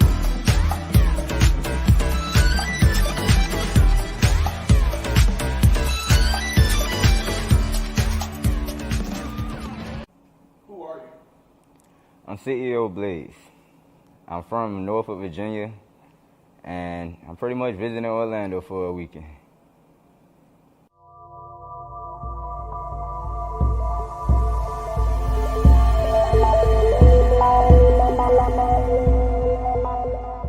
My day was cool for the most part. Let me see. I woke up this morning. Nah, I wouldn't say the morning. We woke up like 1 o'clock. It was like 1, 2 o'clock when we woke up, yeah. Lady said we had a long night though. I got up, rolled up some good weed. Got blazed. Went in the car, got there and chilled out, listened to some beats. And then, my homies got up. I went back up to the hotel room. I told them we were about to hit up the mall and stuff. Go cop some fit, shoes, normal shit. Trying to see how the city like, trying to see what they got in the malls down the 3rd. And I ain't gonna lie, y'all mall, Orlando Mall is big as a bitch. Like, our mall don't compete. And I'm from, like I said, I'm from Virginia, so we got big malls, but nah, just one of y'all malls outdo all our malls. That's crazy, but look, it's cool though. So look, we went to this one place called Mamma Mia's Pizza. No, Mamma Mia Pizzeria. Boy, the name sounds so unique. The right, like, so we pulled up to the joint. It's like a little hut. I was like, yeah, they got some good ass pizza. Go in there, get the 2 slices and soda for $6. I'm like, yee, you can't beat the damn slices about like that damn big. Crush mode, you already know. So just, hey, after that, we went back to the telly and shit. Of course, before we even left the parking lot, though, we had to roll up some guys and goddamn enjoy the blunt on the way back to the telly. And from there on, goddamn threw on my clothes for the day. I popped out, hit up my dude. I booked some studio time, and goddamn, we supposed to be going like 7:30. Goddamn, 2-3 hours. Go drop some new heat. You already know. My man, he dropped the beat, so hey. He gonna get it, we got some shit coming. Just say it like that.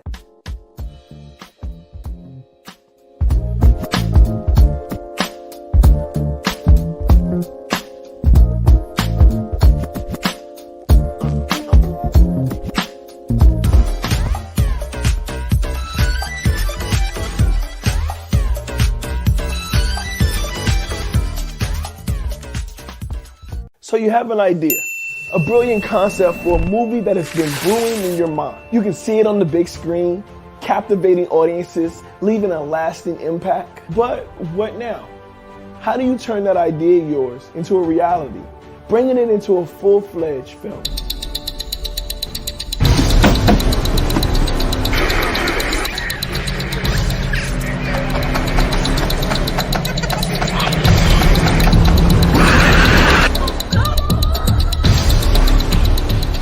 Crazy looking chick on the screen.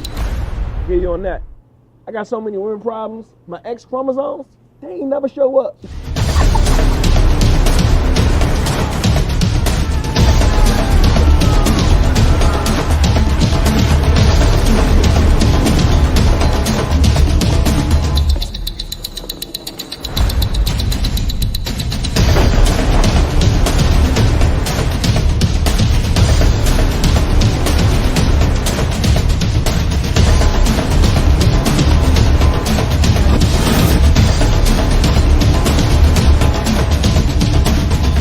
Where we come in.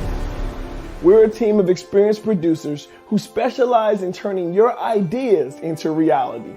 We take your vision and guide you every step of the way, from concept to the screen.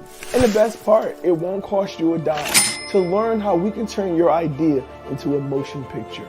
Schedule your consultation today with our team of expert producers. We'll listen to your ideas, provide guidance on the entire movie making process, and discuss how we can bring your vision to life. So don't let your movie get stuck living in your head. Take action now and schedule your free consultation with our team. My name is Emmanuel, and I'm here to help you bring your movie to life into the big screen.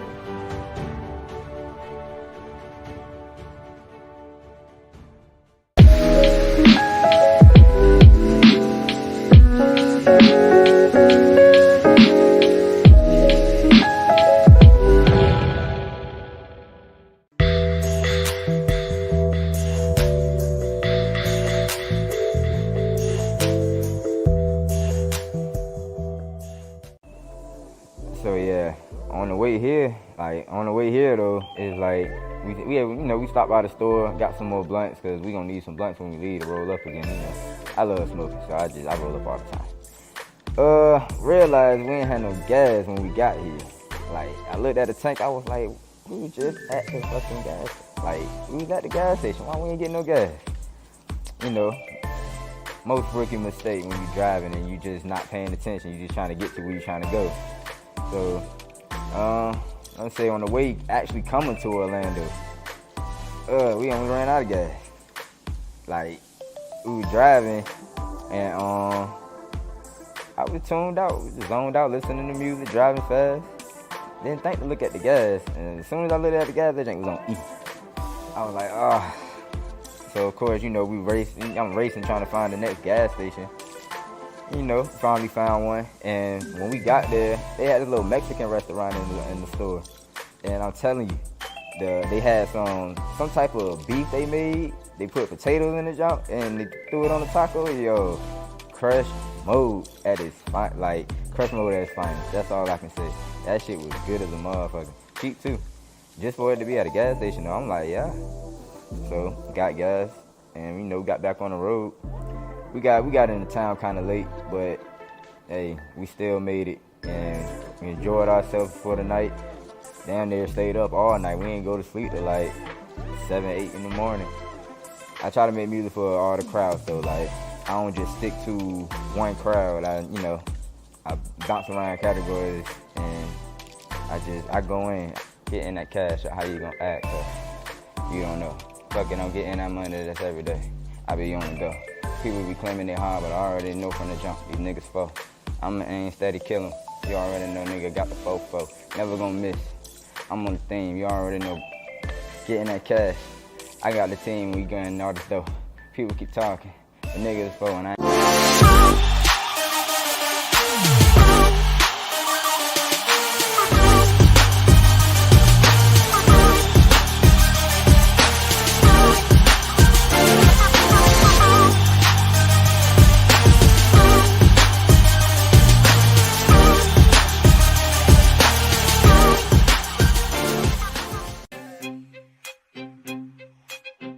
What's up, world? My name is Mindful Manny, and this is your Mindful Minute. Today's minute, we're going to talk about 3 major stressors and how they negatively affect our body by weakening our immune system. Everyone is born with innate immunity, a type of general protection.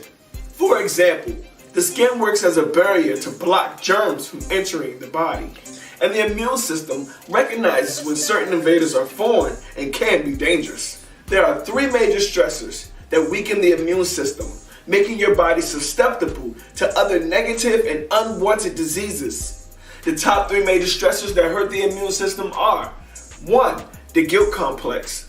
The guilt complex is an obsession with the idea of doing something wrong. 2. Losing something of great value and knowing that you'll never be able to get it back. Finally, 3. Living under conditions that you hate and there's nothing that you can do about it. These 3 major stressors can weaken your immune system, causing you to become physically or mentally ill. Alright guys, let's take the conversation a little bit further in the comments. It has been Mindful Manny, and this has been your Mindful Minute. Until then. I ain't trying to hear it, bro. That's a real fact. And I get money that's back to back. Every day of the week, I gotta do what I do to keep myself on the map. Wanna be real, but you ain't even spitting, nigga. All the shit you saying ain't facts. Me and my team, we coming through every day of the week. Yeah, we count up the racks. So I came to Atlanta from the jump because I was trying to, get my connections up out here. I haven't been to Florida. I go to Atlanta a lot. I build my connections up out there. I live in Virginia. Connections straight out there. So I was like, Florida just a move I haven't made yet. So I just decided to come out here, book some studio time, meet some people, network, go around and find out what's around here for real. Just build things up. So next time I come into town, you already know I can make the major moves I need to make. But for the most part, like I said, I'm enjoying my time out here. And with the studio wise, like I said, we got some book time around 7 o'clock. We're gonna head up there, we're gonna drop some heat. We're gonna let them know where we from. And we got there and get it in. For the most part, good 3 hours. We're gonna drop something between now and then. But I wanna get into the acting field as well. So it's just like, I'm pushing towards that now as well. So I write movies and I want to start filming the movies, build up my production team, start putting it together, start getting the scenes in, start getting the actors that we need to get, and just start putting everything together. It'll also help my music in the long run too, because of course I'm putting my music in the movies. So it's just like, always just coming together all in one. Slowly but surely building. It takes time, but it's, keep the grind. Oh yeah, you can find me on Instagram at CEO Blaze. And pretty much, it'll show you everything. It'll show you my life, show you what I got going on. And just CEO BLAZE. Yeah, CEO Blaze. You can find my music on YouTube, Apple Music, iTunes, Spotify, Amazon Music. I got music on pretty much everywhere, all platforms. You can just find it everywhere. I got videos out. My highest video I got out right now is called Trenches at 35,000 views on YouTube. So y'all go check that out as well. Y'all gonna love that one too. I was way out in the desert somewhere. You might.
My name is Adrian, aka Colada. I'm an IT specialist. I'm a singer, songwriter, producer. Everyone's looking for love. I'm looking for love. Because my ex-niggas.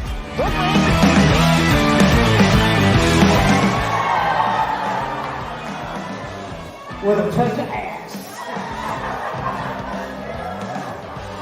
Hey, listen, for letting me up. I didn't have much time tonight. Y'all did a hell of a job letting me out of my box. I appreciate the fuck out of it. I really do. Y'all follow me, Uncle G. Follow me on Instagram. Follow me on Facebook. Do not follow me out that fucking parking lot. Thank you for your time, y'all. What's up, y'all? Emmanuel Sims here with Danny from Illicit Rag Vintage, and we're here.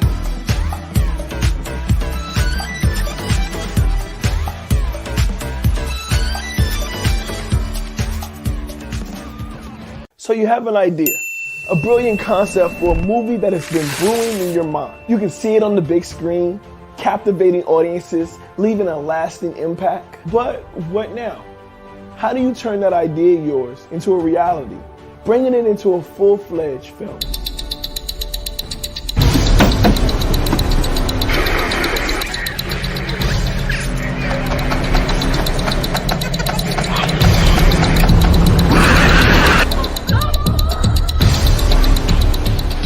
Crazy looking shit on the screen. Yeah, you on that. I got so many women problems. My X chromosomes, they ain't never show up.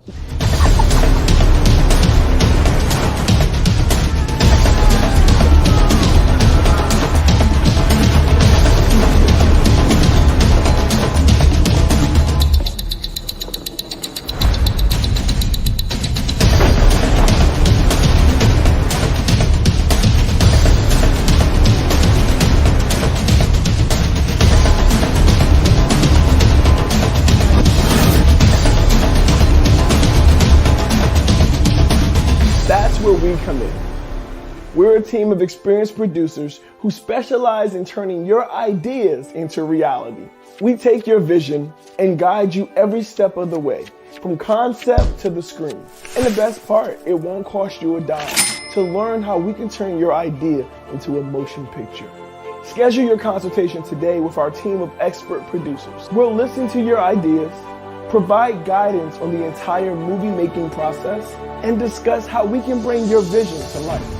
So don't let your movie get stuck living in your head. Take action now and schedule your free consultation with our team. My name is Emmanuel Sims, and I'm here to help you bring your movie to life into the big screen.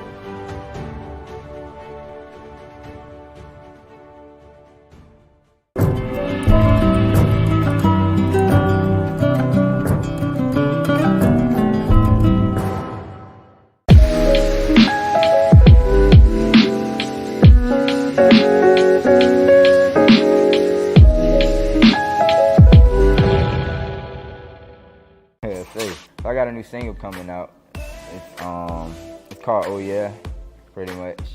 It's like an island type of song. I feel like the ladies gonna like it. You know, it's gonna go around like it's supposed to. Of course, I'm gonna have a video come behind it, and you know, I'm dropping that soon. I can't really give you a definite date, you know, cause I still don't know a date yet. Keep my bitches in twos. All of my checks are approved. The VVS shining like, ooh, catch my for your nigga, who's that in the suit? Pulling up, then jumping out of the coupe. Armor fatigue like I'm part of the troop. When pushing for a button, I'm dropping my roof. When I step foot in the club, nigga move. I just got back from a cruise, went to the Bahamas, water crystal blue. All them bitches met a few, they did anything that I told them to do. I didn't catch any names, they hit my job later, I answered like who? Ain't showing no love to none of these steinies, I put them onto the crew. Ain't showing no love, ain't showing no love. Told Lil Shawty don't come over if she ain't down to fuck. That felt like a friend, she got us to try to down it up. I go by reaction, never caught laughing. Keep my hitters in the cut. And that's it. Thank you. So again, like I said, my name's CEO Blaze. I'm from Norfolk, Virginia. I came to Atlanta to show y'all some love. We about to head out and go to the studio and drop this heat. You already know how that go.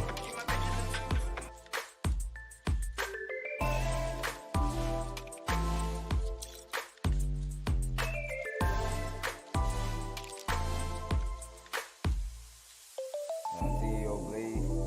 Y'all already know, check me out. Shit, ain't got nothing going hard on this interview, you feel me?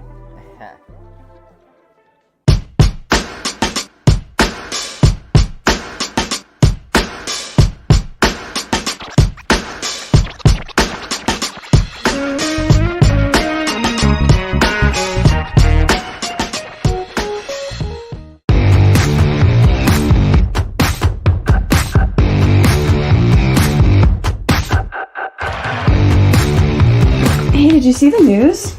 It's the anniversary of the kid that disappeared. Marshall doesn't know though, so shush. You don't think we're going too far? Are we? I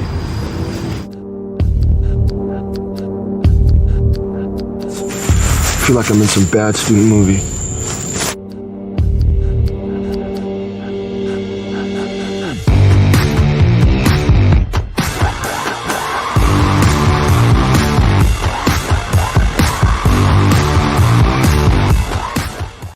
Will you wait for me? And she said, of course, dear, for as long as it takes.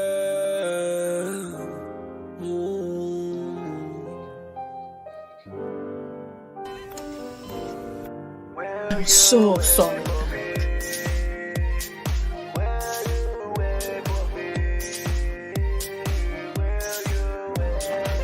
Julie, dear, will you wait for me?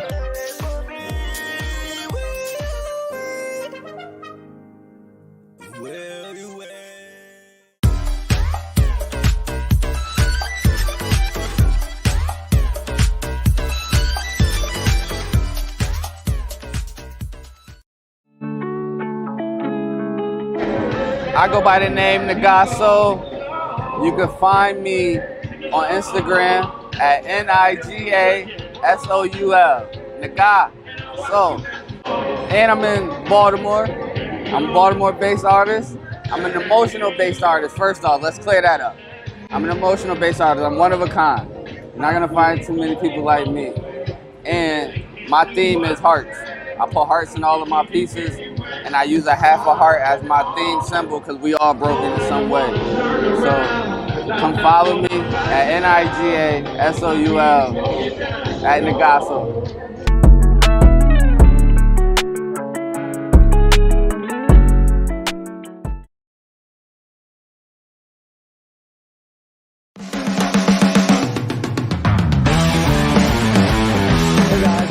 Fuller. My name is Adrian, aka Colada. I'm an IT specialist. I'm a singer, songwriter, producer. Everyone's looking for love. I'm looking for love. Because my ex-niggas.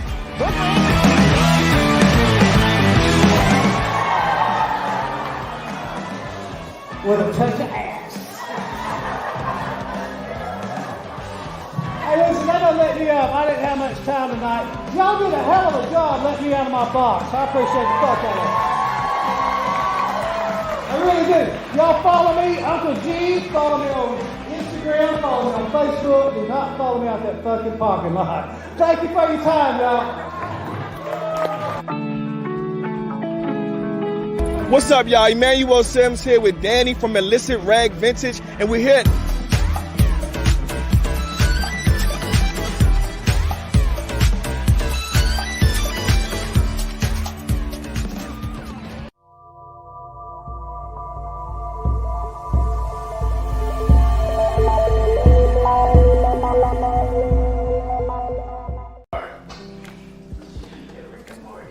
What's good? Yeah. Alright, so we're just gonna have you talk to the camera here. Yeah. Be, cautious. This is a school equipment, so we can't be doing all that. But I'm recording. Right. Okay, let's go. Alright. The question is, how was your day? And I want you to tell us from the time you started till now. As much details as you feel needed. How was I day? How was your day? I am I. Okay. How was I day? I day was excellent.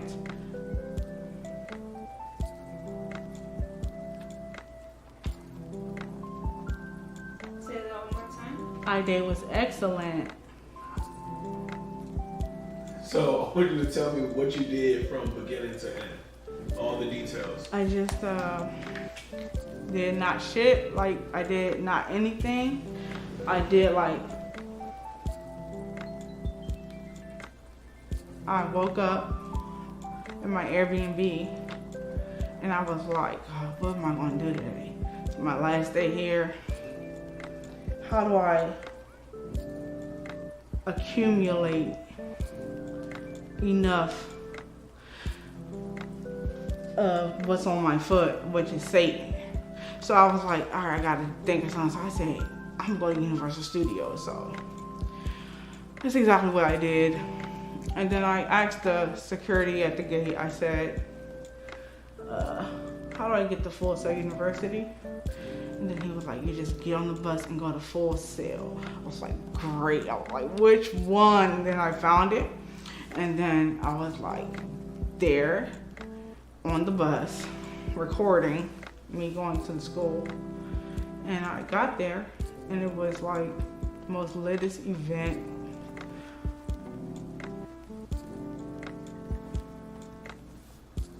ever. I've ever heard of, been to, seen, wanted to be a part of.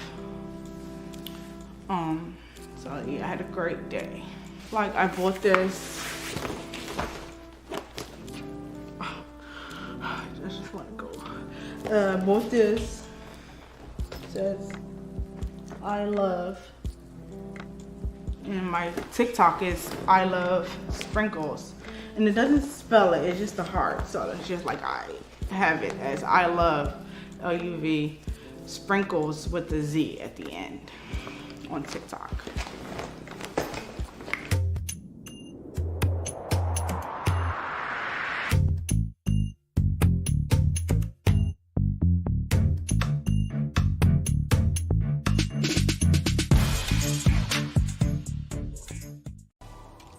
And that's pretty much just how my day goes, at least when I'm out in school. But yeah, that's probably my average life as a music producer.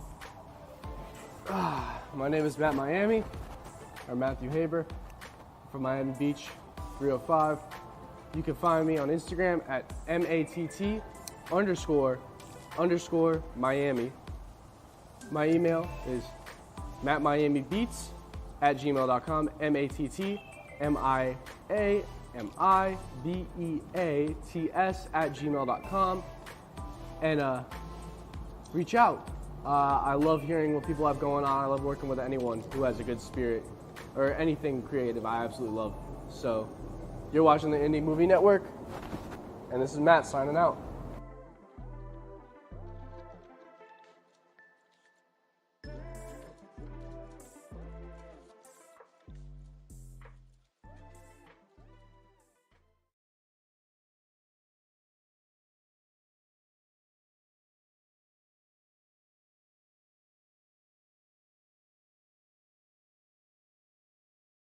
So you have an idea, a brilliant concept for a movie that has been brewing in your mind. You can see it on the big screen, captivating audiences, leaving a lasting impact. But what now? How do you turn that idea of yours into a reality, bringing it into a full-fledged film?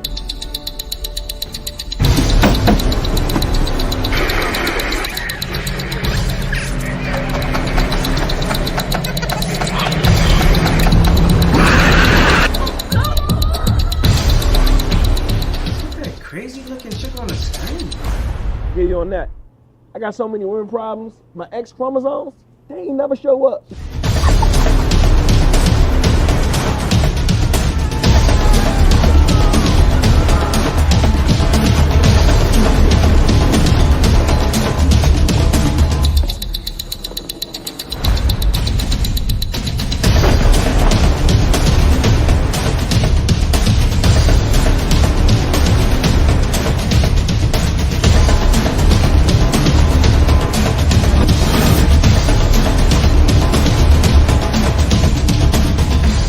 We come in. We're a team of experienced producers who specialize in turning your ideas into reality. We take your vision and guide you every step of the way, from concept to the screen. And the best part, it won't cost you a dime to learn how we can turn your idea into a motion picture. Schedule your consultation today with our team of expert producers. We'll listen to your ideas, provide guidance on the entire movie-making process, and discuss how we can bring your vision to life. So don't let your movie get stuck living in your head. Take action now and schedule your free consultation with our team. My name is Emmanuel, and I'm here to help you bring your movie to life into the big screen.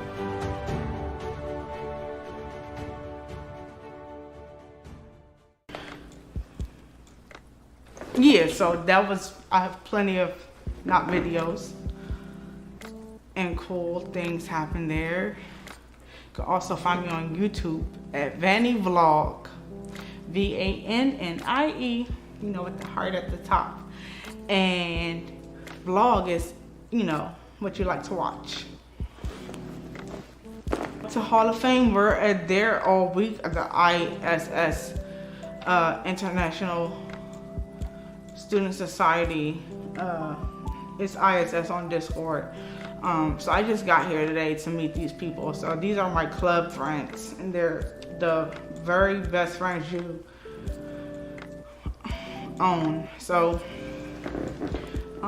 ISS is the International Student Society, and I am part of that club. I'm very popular on Discord, but to meet these people in real life have really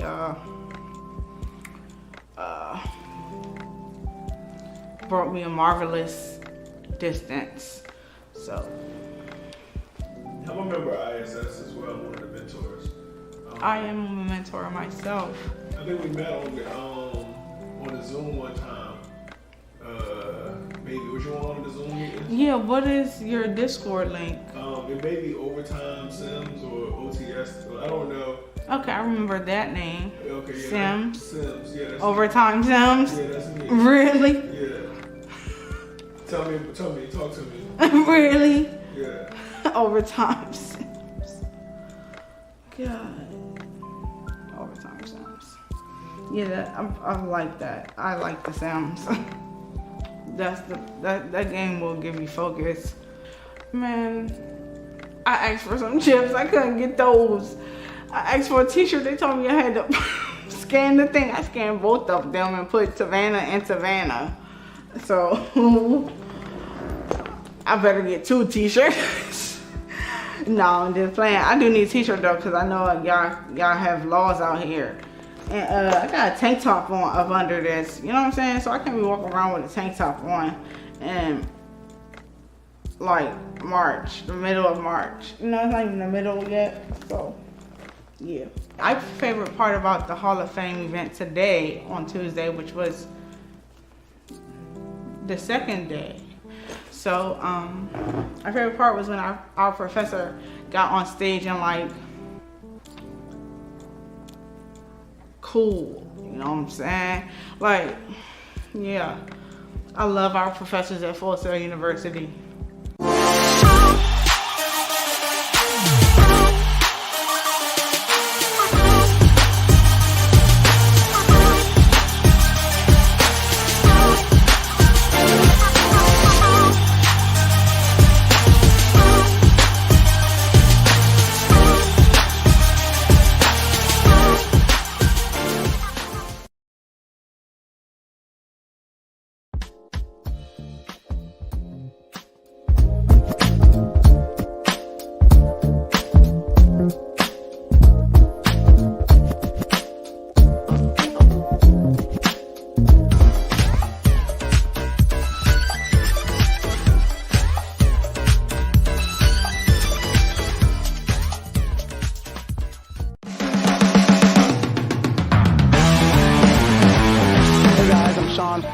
My name is Adrian, aka Colada. I'm an IT specialist. I'm a singer, songwriter, producer. Everyone's looking for love. I'm looking for love. Because my ex-niggas.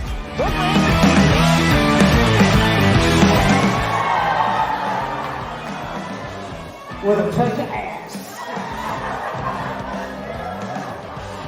Hey, listen, I'm gonna let you up. I didn't have much time tonight. Y'all did a hell of a job letting me out of my box. I appreciate the fuck out of it. I really do. Y'all follow me, Uncle G. Follow me on Instagram. Follow me on Facebook. Do not follow me out that fucking parking lot. Thank you for your time, y'all.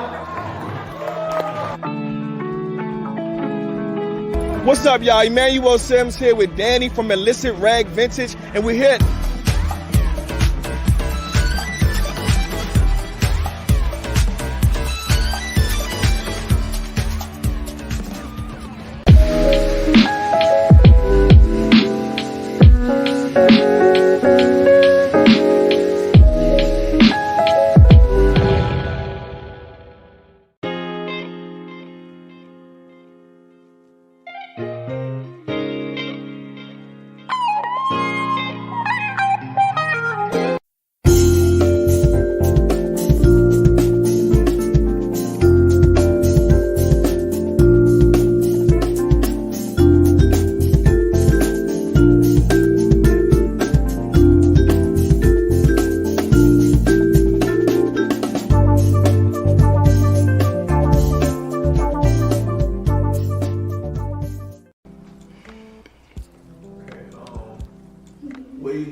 forward to like finding a home. I found a good one. Like, it's a really good price, and I hope that I can get it. I want to own it. Hi.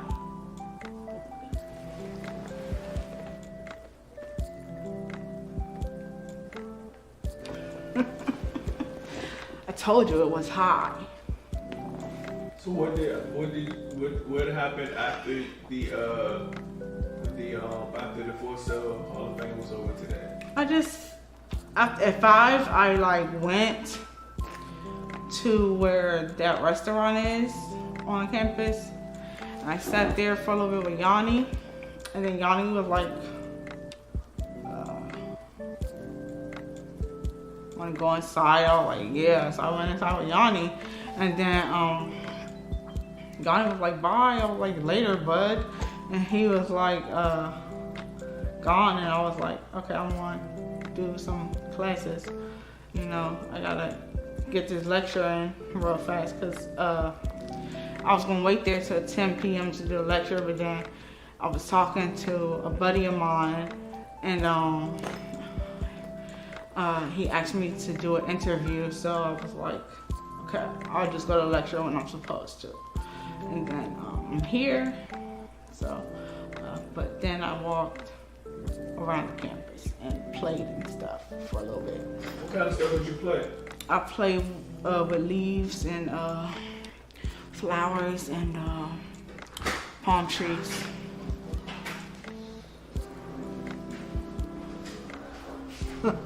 What up, y'all? I'm doing the interview. Anywho, that was the highlight of my day, being on campus. Like, that I finally have a day, you know? Feel like that. And I'm like,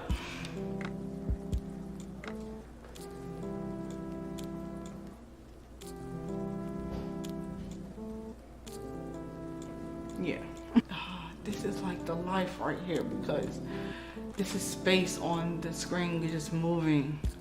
And I'm like, I want to finish that Rick and Morty thing. Yeah, girly rap with the popish twist is what I specialize in.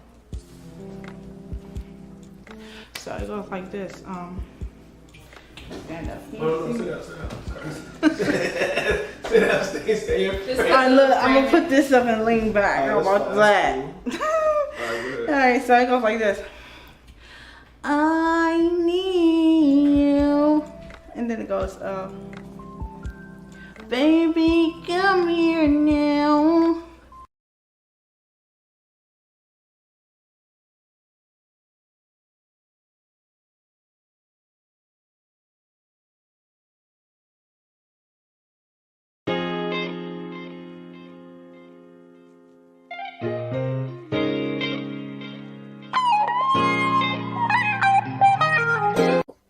I stopped going to day school to help my mom pay bills. In the middle of the year, I lost my job at this organic express restaurant. When this happened, I was devastated. Night school wasn't for me. I was only there so I could work and pay bills. Without a job, there was no need in me being there. I called a local DJ named DJ Momo, who had started an internship program giving high school kids an opportunity to gain exposure to the music industry.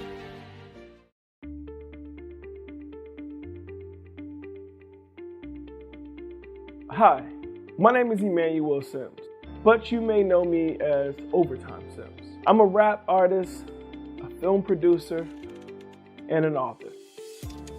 I know a lot about setting goals and achieving goals.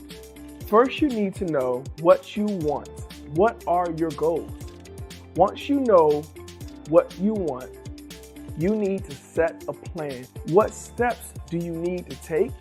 What resources do you need? Once you have a plan, it's important to take action.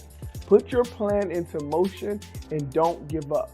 Stay focused on your goal and don't let anyone or anything get in your way.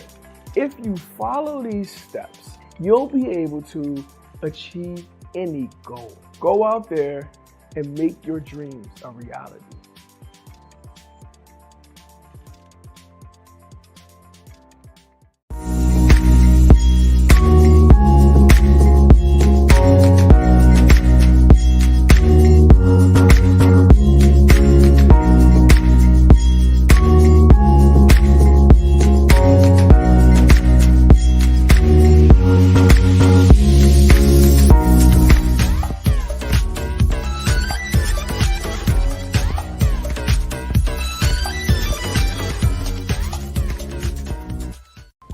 Baby, come lay down. Baby, come in. And then it goes, baby, come on now. Baby, come here now. And then it goes, baby, come in my room so I can make love to you. Baby, come in my eyes so I can show you around. I need you. Let me keep going. And then it goes, I need you. I need you to free our inhibitions, babe. Hey. Alright. So if you could tell younger you anything, what would you tell them? If I could tell who? Younger Youngin. The young version of you. You gonna ask me about a boy? Well, tell us about that. What's your story? Anyway, I like a boy.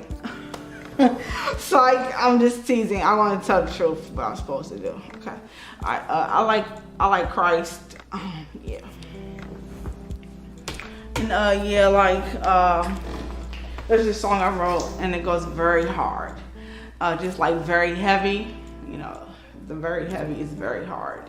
You know, so very heavy goes where the spaceship at. So yeah.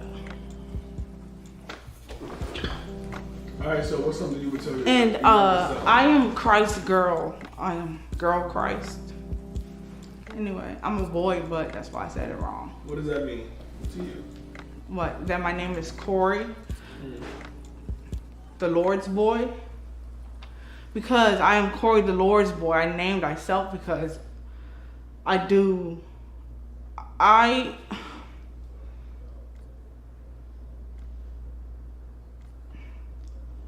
your time. I work for the Federal Bureau of Investigation. So,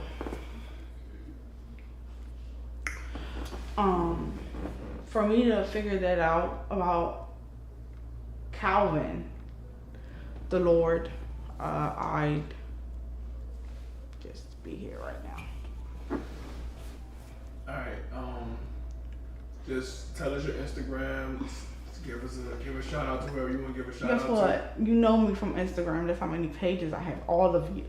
And yeah, that's cool. Show that cute boy now. You got any shout outs you want to say at the end? Yeah, I want to shout out Samson. Dream Steel. Yeah, I want to shout him out. Ouch, hold on, my foot. Samson did that, but ignore it. Anyway. What did Samson do? Nothing, not shit. Hey guys, I'm Sean Fuller. My name is Adrian, aka Colada. I'm an IT specialist. I'm a singer, songwriter, producer. Everyone's looking for love. I'm looking for love. Because my ex-niggas.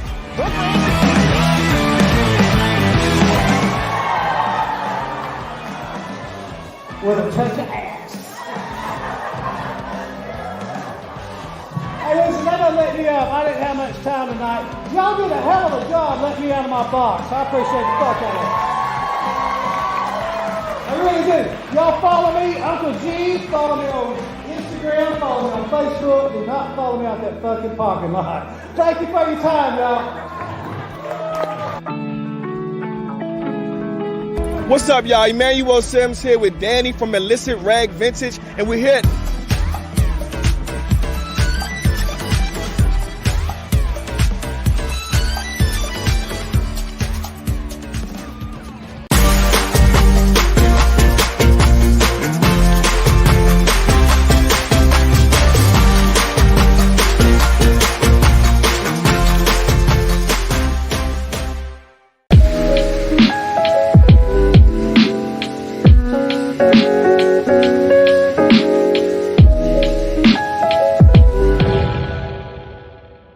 This is Audible. The action.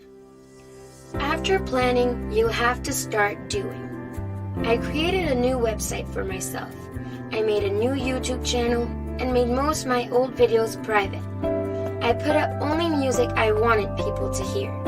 I cleaned up all my social sites. This way I could get a fresh start on my career again.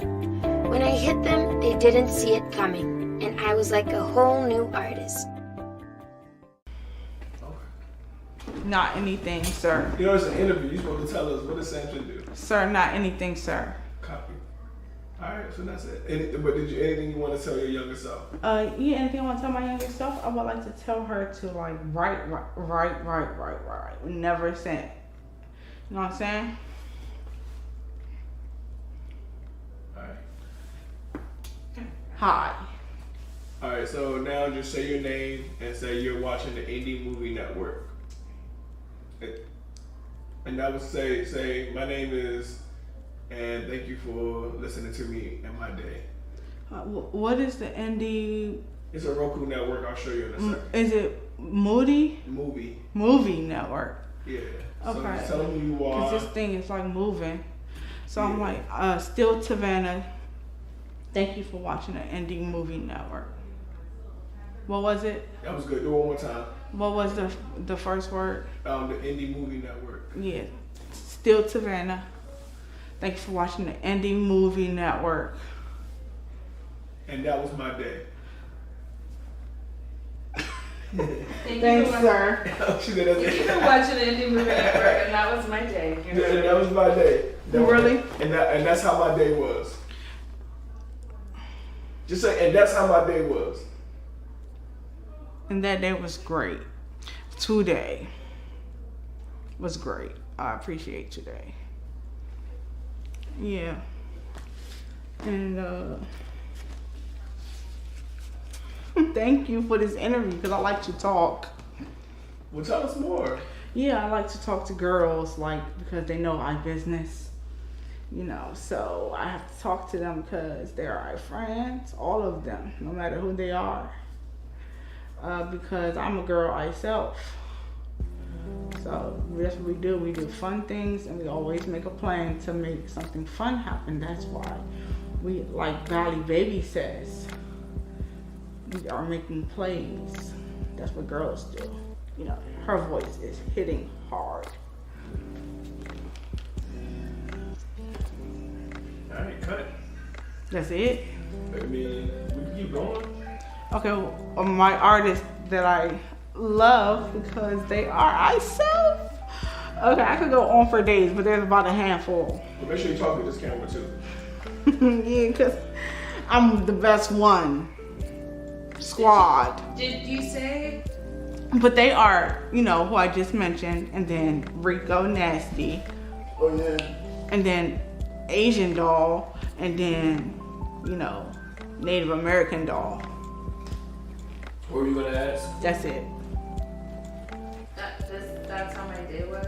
Yeah, and that's What? how my day was.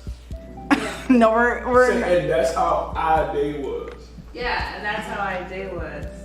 I would like to say that those girls really make me who I am, and I know that I'm in their lives, and I feel them, and they know that I'm here. And our favorite one will always be Tinashe. Yeah, you know, I have to talk about Tinashe because, you know, a lot of stuff that I appreciated Tinashe for came out on YouTube, and it got put up, so it's not there anymore. Sorry. Alright, and that was our day. And that was our day. Okay. Anyway. Yeah, we stand up. Okay, yeah, all day that.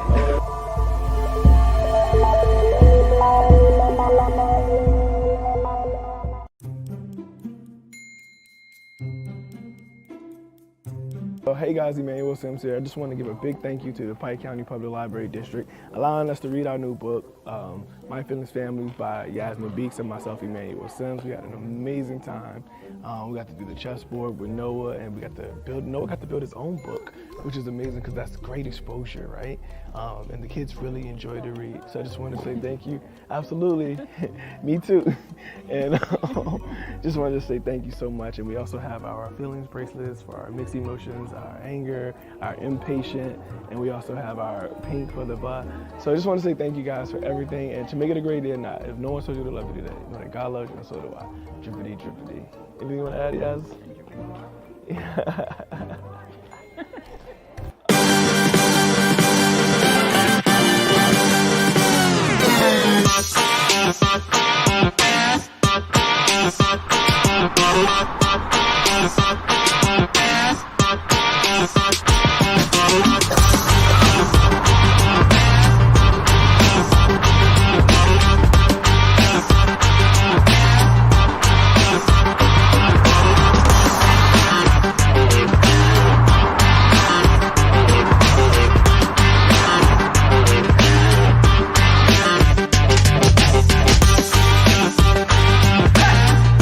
Outside of the Noah Can series, I do create mental health content. We have some meditations. We also have a book called My Feelings Family. We created that book to explore different feelings and to let people know, or specifically for kids, to let them know what the actual feelings are and that it is okay for you to feel those particular feelings. But we create a dialogue with each of the characters that you'll be able to identify, what the feeling is, because the sentence that accompanies the picture is like a twofold, where you actually see what the feeling looked like, but there are also some of the things that you would say or experience when you are, feeling that emotion, so that you're able to recognize it. Hi, I'm impatient, but wouldn't you be too if you had to wait this long to be introduced? Learning about your feelings and how you're feeling, just being aware of what you're feeling is important, so that you're able to identify different coping skills and, different mechanisms and techniques to help you address a specific feeling, opposed to just walking around with it and not knowing that you are, having this moment. My name is Yasmin Beeks, and I'm a licensed social worker, a mom, and the creator of the Noah Can series.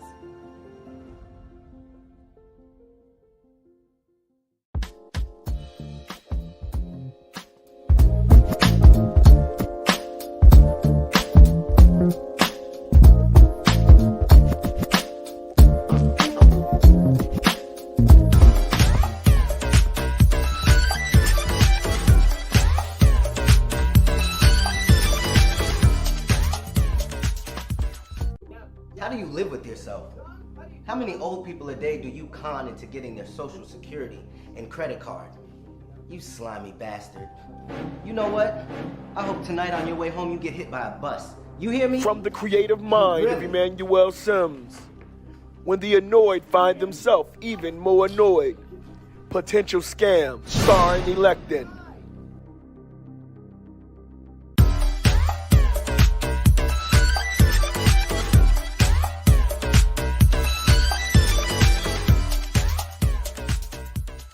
So you have an idea, a brilliant concept for a movie that has been brewing in your mind. You can see it on the big screen, captivating audiences, leaving a lasting impact. But what now? How do you turn that idea of yours into a reality, bringing it into a full-fledged film?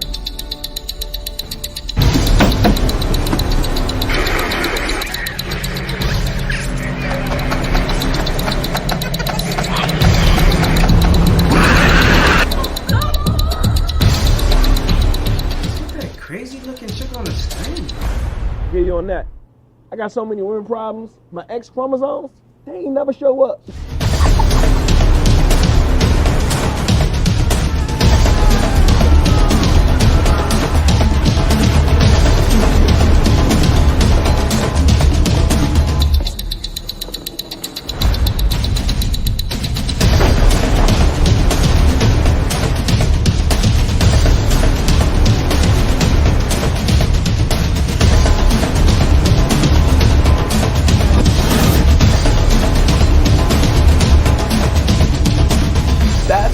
come in. We're a team of experienced producers who specialize in turning your ideas into reality. We take your vision and guide you every step of the way, from concept to the screen. And the best part, it won't cost you a dime to learn how we can turn your idea into a motion picture. Schedule your consultation today with our team of expert producers. We'll listen to your ideas, provide guidance on the entire movie-making process, and discuss how we can bring your vision to life. So don't let your movie get stuck living in your head. Take action now and schedule your free consultation with our team. My name is Emmanuel, and I'm here to help you bring your movie to life into the big screen.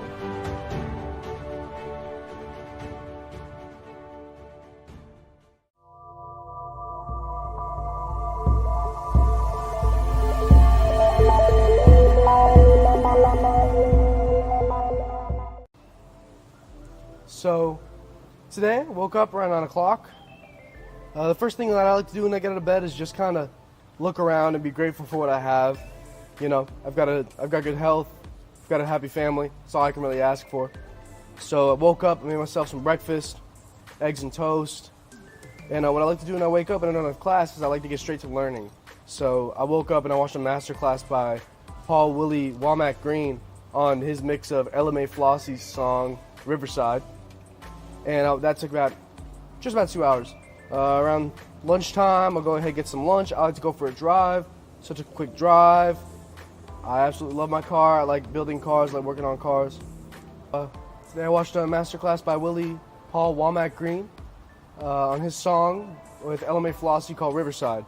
And I picked up quite a lot of important information on stuff like compression ratios and learning how to mix low end. I have a lot of low-end frequencies of my music, and for me, picking up on any sauce or valuable information that has to do with making your low-end sound as clean as possible, that's always valuable for me. You know, a lot of rap music today, a lot of trap music, house, all the music that has a lot of heavy low-end is very moving in a certain direction, but we don't see the mixes growing in quality a lot of the time, and that's something I want to take in when I do my music as a trap, rap, and reggaeton producer.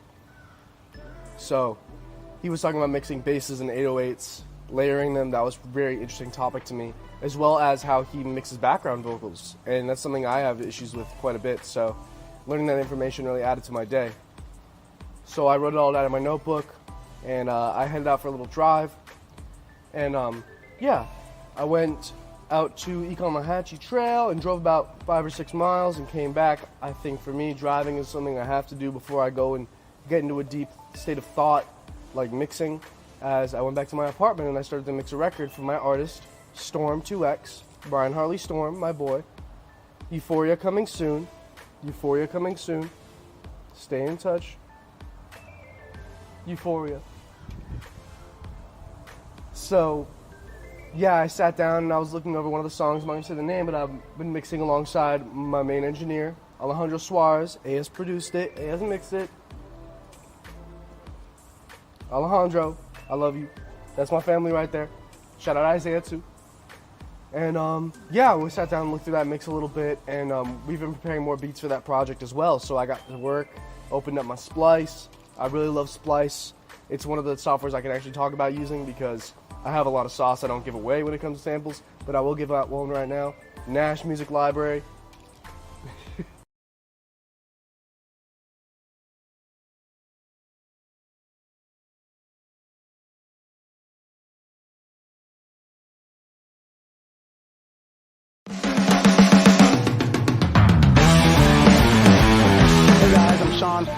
My name is Adrian, aka Colada. I'm an IT specialist. I'm a singer, songwriter, producer. Everyone's looking for love. I'm looking for love. Because my ex-niggas.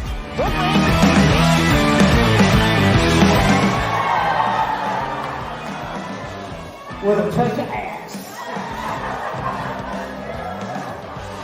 Hey, listen, that doesn't let me up. I didn't have much time tonight. Y'all did a hell of a job letting me out of my box. I appreciate the fuck out of it. I really do. Y'all follow me, Uncle G. Follow me on Instagram. Follow me on Facebook. Do not follow me out that fucking parking lot. Thank you for your time, y'all. What's up, y'all? Emmanuel Sims here with Danny from Illicit Rag Vintage, and we're here.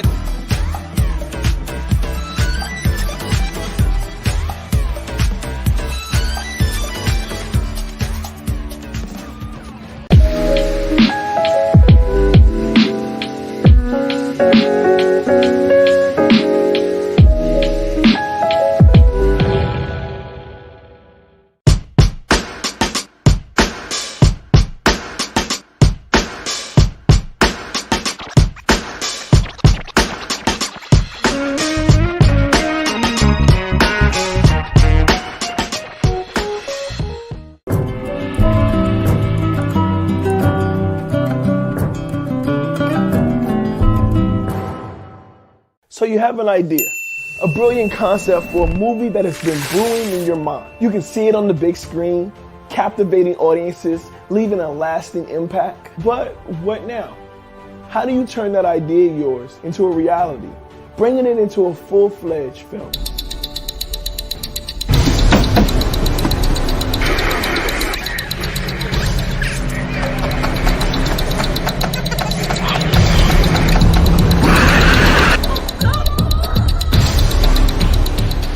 Crazy looking shit on the screen.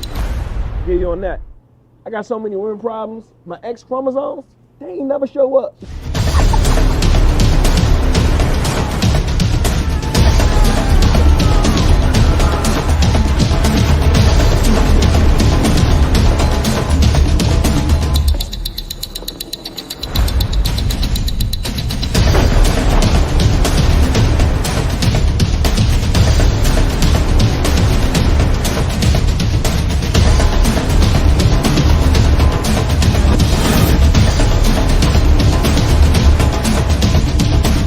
That's where we come in. We're a team of experienced producers who specialize in turning your ideas into reality. We take your vision and guide you every step of the way, from concept to the screen. And the best part, it won't cost you a dime to learn how we can turn your idea into a motion picture. Schedule your consultation today with our team of expert producers. We'll listen to your ideas, provide guidance on the entire movie-making process, and discuss how we can bring your vision to life. So don't let your movie get stuck living in your head. Take action now and schedule your free consultation with our team. My name is Emmanuel Sims, and I'm here to help you bring your movie to life into the big screen.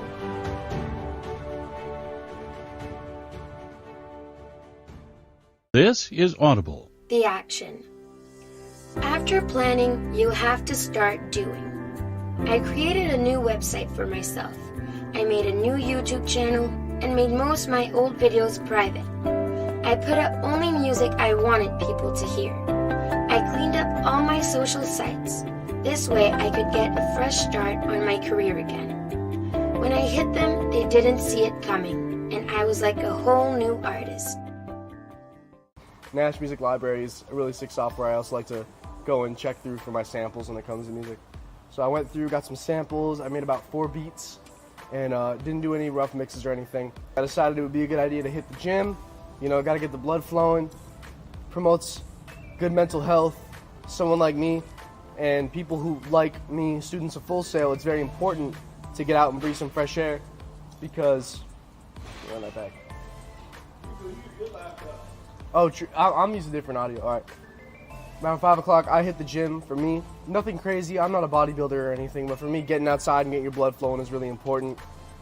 As someone who suffers with mental health, not diagnosed, but just in general, changing states of mental health, for me, it's important to have consistency throughout your day, and sometimes that little 45 minutes with the dumbbells or hitting the treadmill really makes my day that much better, and it makes me want to get out of bed every morning and continue to do what I do. So I got back home, I made a little bit of food, and around 6:30 I was getting ready to link with some other producers, engineers, and start working on some collab tracks, getting ready for this project still. For me, what I like to do before I'll go into a session with other producers, and I like to check out samples, I like to run through records. I have a huge crate of records sitting in my apartment. My entire walls are all covered with original 70s, 60s, 80s jazz vinyls, pop vinyls, disco hits, metal, anything you can imagine. I have 2 signed Metallica albums. I've got a really rare Nathan Page record, 1979 Invitational Jazz, hanging up there. I've got a Coltrane Pharaoh Sanders, a Japanese print. I got some pretty cool stuff I just like to listen through to. So I'll set up my system. I've got a nice little system on my house. I got 2 monitors set up and some JBL 305 Mark IIs. And I like to let them sit for a second. I like to hear out the sound of my room. And when I come in, me and my producers, usually whenever I'm working with someone, it's a sit down and talk before we get straight into the business.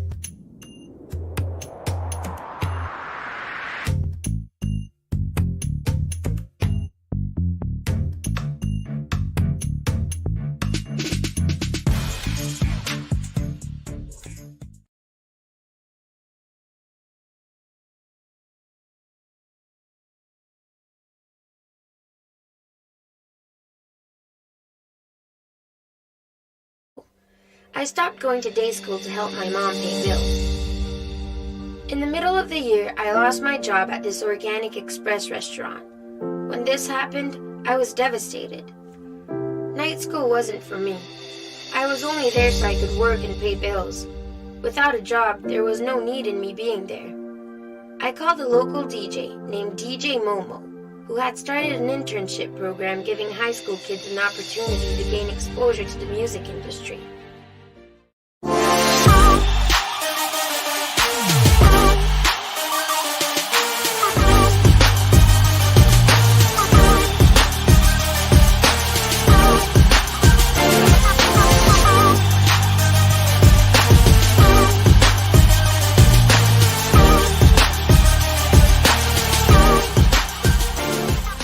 So you have an idea, a brilliant concept for a movie that has been brewing in your mind. You can see it on the big screen, captivating audiences, leaving a lasting impact. But what now? How do you turn that idea of yours into a reality, bringing it into a full-fledged film?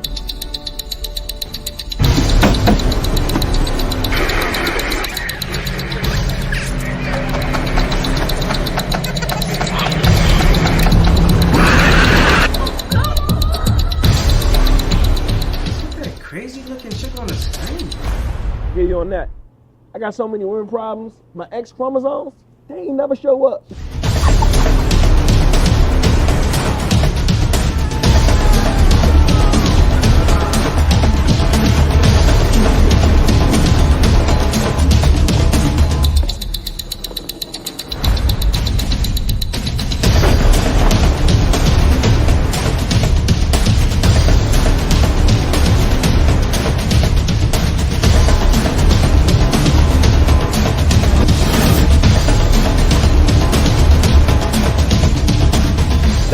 We come in. We're a team of experienced producers who specialize in turning your ideas into reality. We take your vision and guide you every step of the way, from concept to the screen. And the best part, it won't cost you a dime to learn how we can turn your idea into a motion picture. Schedule your consultation today with our team of expert producers. We'll listen to your ideas, provide guidance on the entire movie-making process, and discuss how we can bring your vision to life. So don't let your movie get stuck living in your head. Take action now and schedule your free consultation with our team. My name is Emmanuel, and I'm here to help you bring your movie to life into the big screen.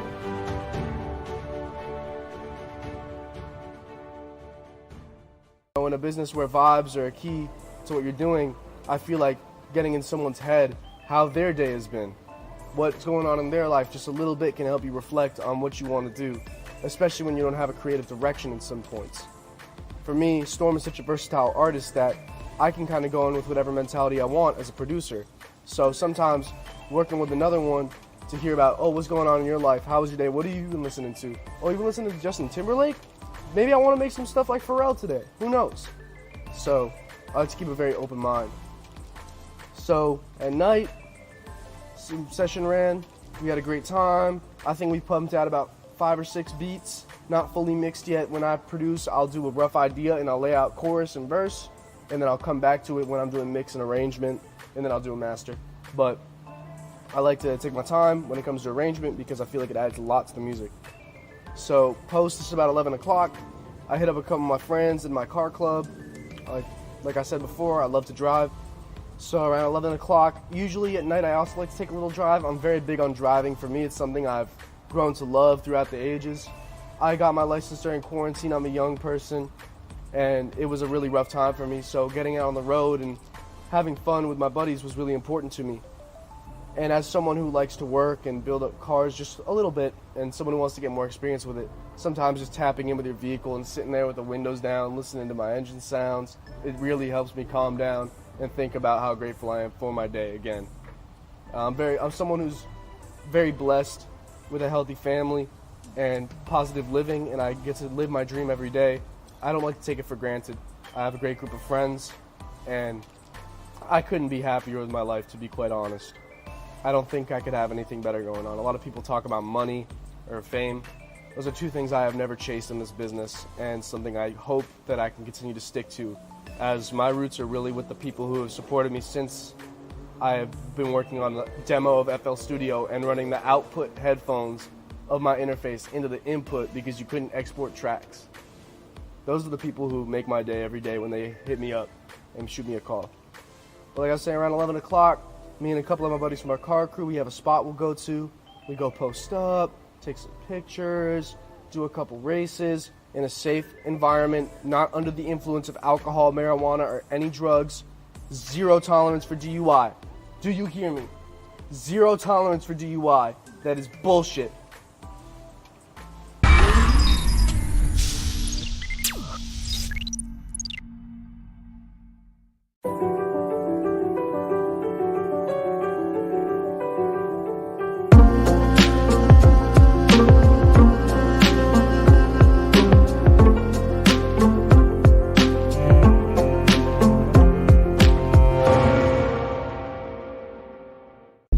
Toxic for no reason. I sit and I drown. You should try Grounder. And You ever time get it seems before? to fly, no fight in a fight. The demons that surround me A now. lot of times we get lost in our head. I'm and let me tight tell for you no this. reason. Ruminating thoughts My hurt heart made like of stone. The bones they are weak, my tears they are scary, and darkness consumes me now. I'm too far gone to reconcile my haunted past. It's not I meditation. live with this weight now. It's grounding. You don't even gotta close your eyes. With this weight now, I'm too far gone to turn back now. I'll just fight this till light comes around. I'm too far gone.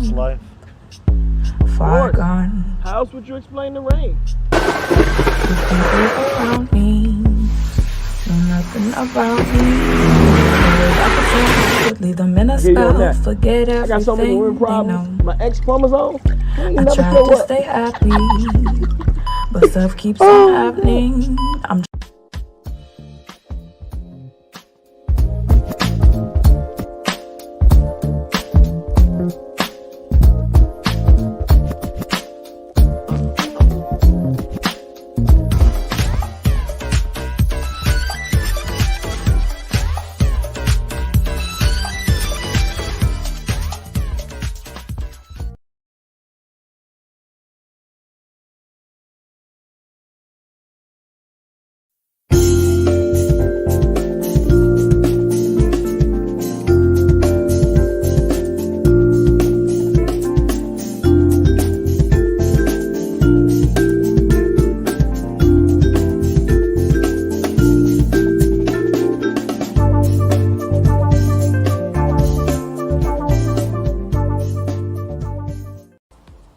Call an Uber, call a friend. It is 2022. If you're drinking and driving, there's no such thing as a right way to do it. That's all my life. So we'll go out. We have a very secluded area we go to. We'll do some pulls. We'll have a nice time, obviously in a safe way. And yeah, I'll come home, and before I like to go to bed, I like to call a family member. I like to reach out to someone and just try and make their day just a little bit better. So I call my mentor. He's a late night guy. I have worked with him since I was about 12, 13 years old. He's a very, very, very, I consider him a brother to me. His mother used to do housekeeping at my house when I was a child, and I grew to do music, and he was always in the music business. I'm not going to say names of studios or places, but I will say that Walter Jones, DeCombo, Anibal, Richard, Gabriel, shout out to Alexa and Jose as well, and just everyone who made that team such an amazing thing and such an amazing experience for me. I can't thank you enough. A couple other people I can thank every day is my grandpa Marty, Kevin Gomez, Jungle, Young Mojio from Jug 2K. All the Jug 2K guys inspired me quite a bit. You know, I really feel grateful for all you guys in my life. Andrew from the spot on 71st. Some of my guys from Mustard Service. I have a lot of people who make me want to get out of bed every day and do what I do. A lot of people who push me to that next level every day. So for me, reaching out to someone, especially people who made my experience with life so much better, is really important. I'm a very person who likes to treat people right. To me, having someone just call in and check on me can make my whole week because, you know, in this game, there's not a lot of people like that. There's not a lot of good souls. A lot of people are just in it for themselves. And when you have people who are so much more successful than you and have so much more experience reach out to you and say, you're killing it, you're doing great, I listened to that last thing you sent me, whether it be, oh, I heard that thing you posted on social media or whatever it is. Sometimes for me that's a really nice thing to hear, like that my creative work actually gives people pleasure and makes them feel good about themselves or people enjoy it. So, like I said, I like to reach out to someone towards the end of the day. Even if they're not up, leave them a voicemail, shoot them a text, post a photo with them, be like, I missed you or whatever's going on. And that's pretty much just how my day goes, at least when I'm out in school. But yeah, that's probably my average life as a music producer. My name is Matthew Haber from Miami Beach, 305. You can find me on Instagram at MATT__Miami. My email is mattmiamibeats@gmail.com, MATTMIAMIBEATS@gmail.com. And reach out. I love hearing what people have going on. I love working with anyone who has a good spirit or anything creative. I absolutely love. So you're watching the Indie Movie Network, and this is Matt signing out.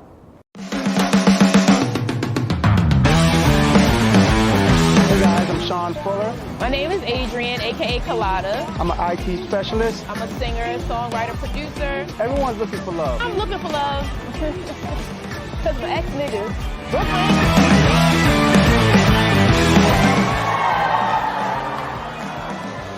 With a touch of ass. Hey, listen, that don't let me up. I didn't have much time tonight. Y'all did a hell of a job letting me out of my box. I appreciate the fuck out of it. I really do. Y'all follow me, Uncle G. Follow me on Instagram. Follow me on Facebook. Do not follow me out that fucking parking lot. Thank you for your time, y'all. What's up, y'all? Emmanuel Sims here with Danny from Illicit Rag Vintage, and we're here.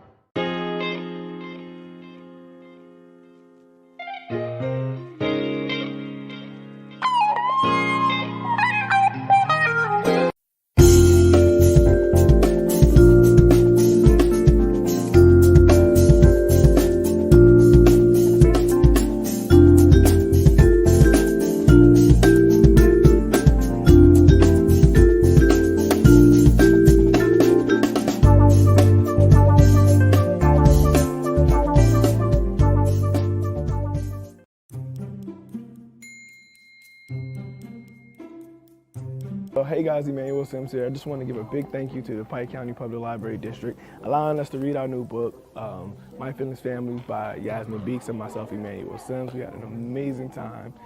We got to do the chessboard with Noah, and Noah got to build his own book, which is amazing because that's great exposure, right?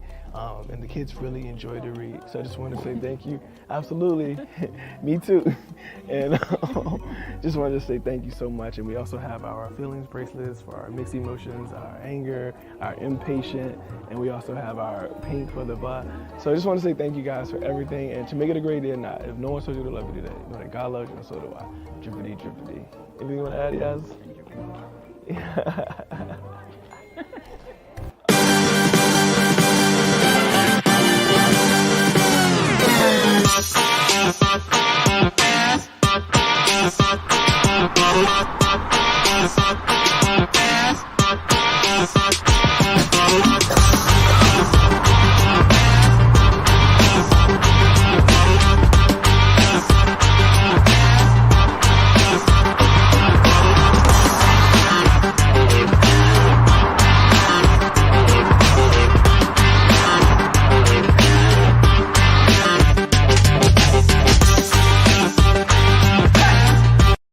Hey, this is Dwight Dale, Urban Rastaman, and this is How Was Your Day?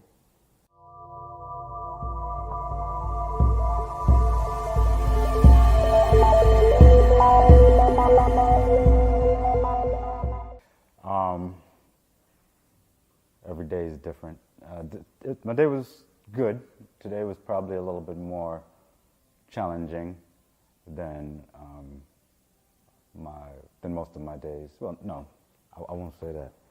Today was good. Today was about me staying centered.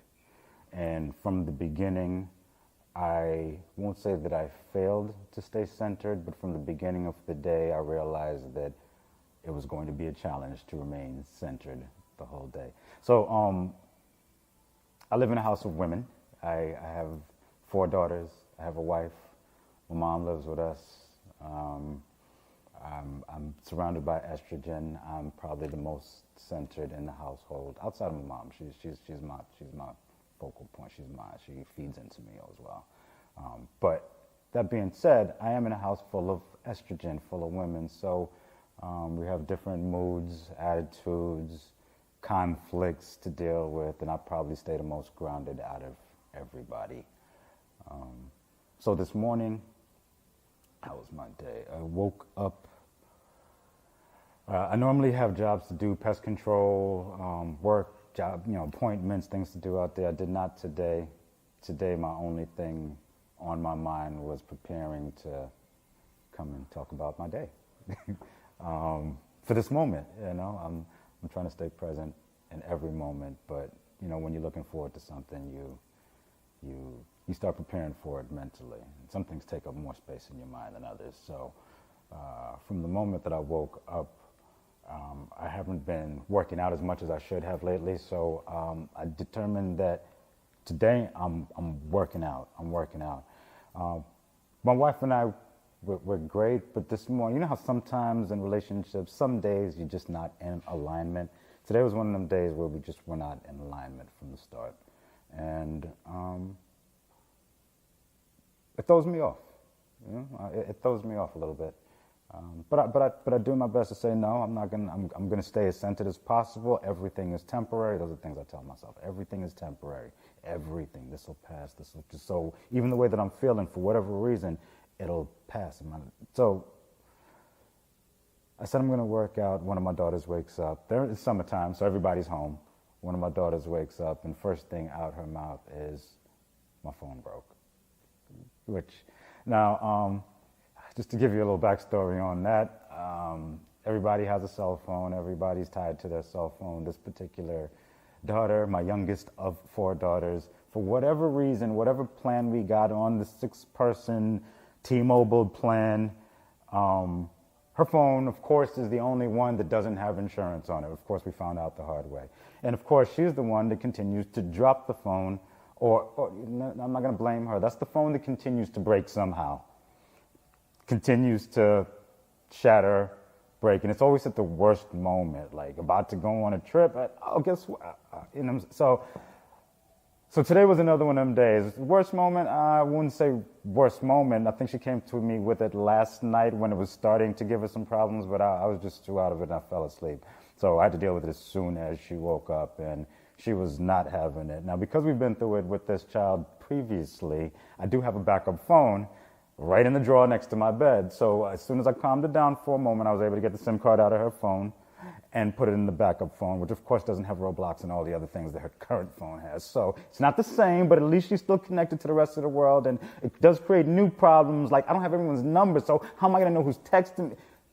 New age problems, I didn't have that. I didn't even have a phone. I didn't even have anyway. So she's 10, by the way. So anyway, even though not necessarily in the best mental state as soon as I started my day, I had to deal with this. And this is the regular, and I've already brought myself to the notion that I'm going to have a bad day every day if I don't expect every day to not go according to plan. That being said, I expect every day to not go the way that I plan it. So I flow like water, Anyway. So the daughter who enacted me to flow like water, bars. Calmed down a little bit. I got her SIM card, put it in the backup phone, and told her, listen, I'm going to go and get your phone fixed. I got a guy, and he fixes her phone. I shit you not, this must be the 8th time.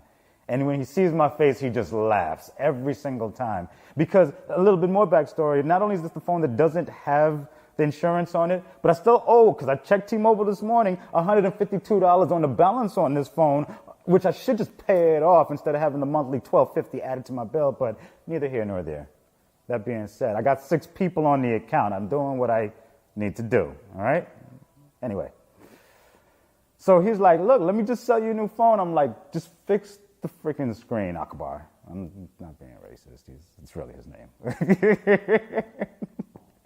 I hope he never sees this because it's actually not his name. I forgot what his name is. But anyway. Back to the issue at hand here. The phone. So he fixes it. He tells me it's going to take like 20 minutes. And I skipped a piece of my day also. But I did have to bring you here because there is always a solution. And that's what I always remind myself. And that's what I have to remind the daughter. There is a solution. So the phone got fixed. But before that, back up to the moment when I told her I was going to fix the phone. I got to get my mind right before anything. So I got her calm, threw some Captain Crunch in a bowl, and was like, look, Daddy's going to go work out. I got a gym in my garage.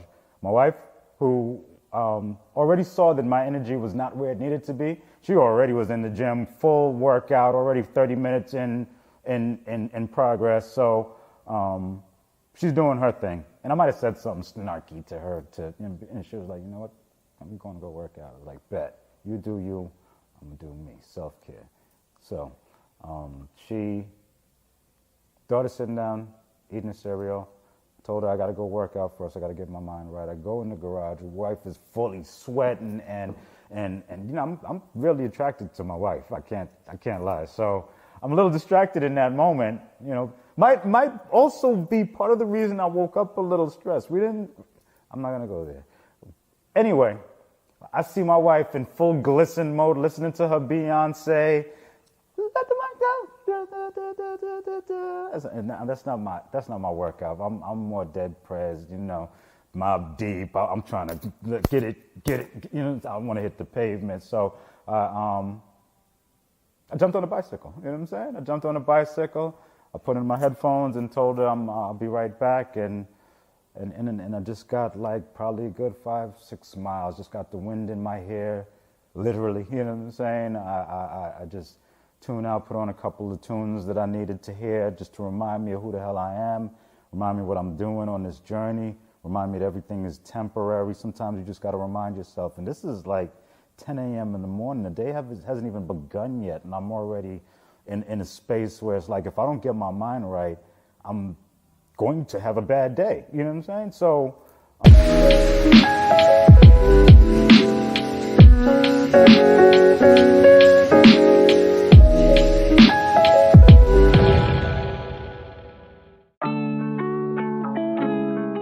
How y'all doing? This is BT African Arts. We're a family-owned business. What we offer is shea butter, and as you can see behind us, we got a couple different clothing items, dresses, skirts, blouses, pants, all the above. Where can they find us? BTAfricanArt.com and on Instagram at BT African Arts. Tap in, see us, follow us, and we're going to show you what you like. Yo, we have shea butters, we have oils, and we have all these beautiful dresses just for you.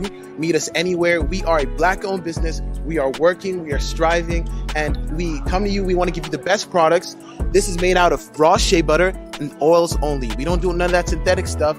It's antibacterial, antifungal, all the antis, all the good stuff. We got it right here for you. No artificial flavoring.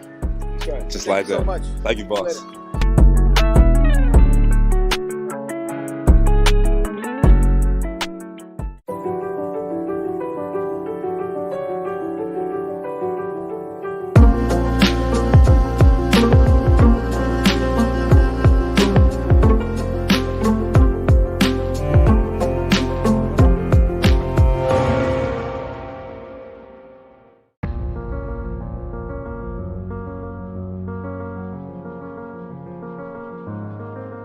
You have the white picket fence, palm trees slinging in the air, and clouds that are so close to the earth you can almost touch them. They just sit up there living their best life, bro. Clouds got the best job. You ever think the clouds get depressed living their best life? Of course. How else would you explain the rain?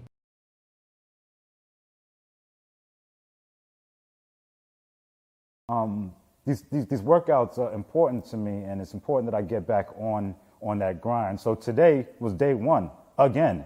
You know what I'm saying? And if tomorrow's got to be day one again, then so be it. But today was day one again, and today was such a good day one, motivated by that fury. I won't even say fury, but that fire that I had in me from a little bit earlier pushed me a little bit. I worked out a little bit harder, and it felt good. And once I was done, I was like, hey, I'm about to go fix your phone. My wife was like, hey, I'm going to jump in with you. And we went to the store and dropped off the phone back to where I told you before. Akbar laughed at me like he always does. And our phone was fixed in 20 minutes like it always is. He always has the screen. He expects me to come, I guess. You know what I'm saying? So we stopped at Walmart. We had a little grocery list in the car and did our parental duties. And for us, sometimes we're just so caught up with the everyday of life that sometimes that time going to the grocery store, going to Walgreens or Walmart at 3 a.m. in the morning for an hour, that's a date for us. You know what I'm saying? When you're parents and you dedicate your entire life to just grinding and taking care of your children, sometimes you forget the reason that you even started and what you got into it in the first place for. So, sometimes even if I'm not in the mood, and my wife's like, can I come with you? And I'm like, all right.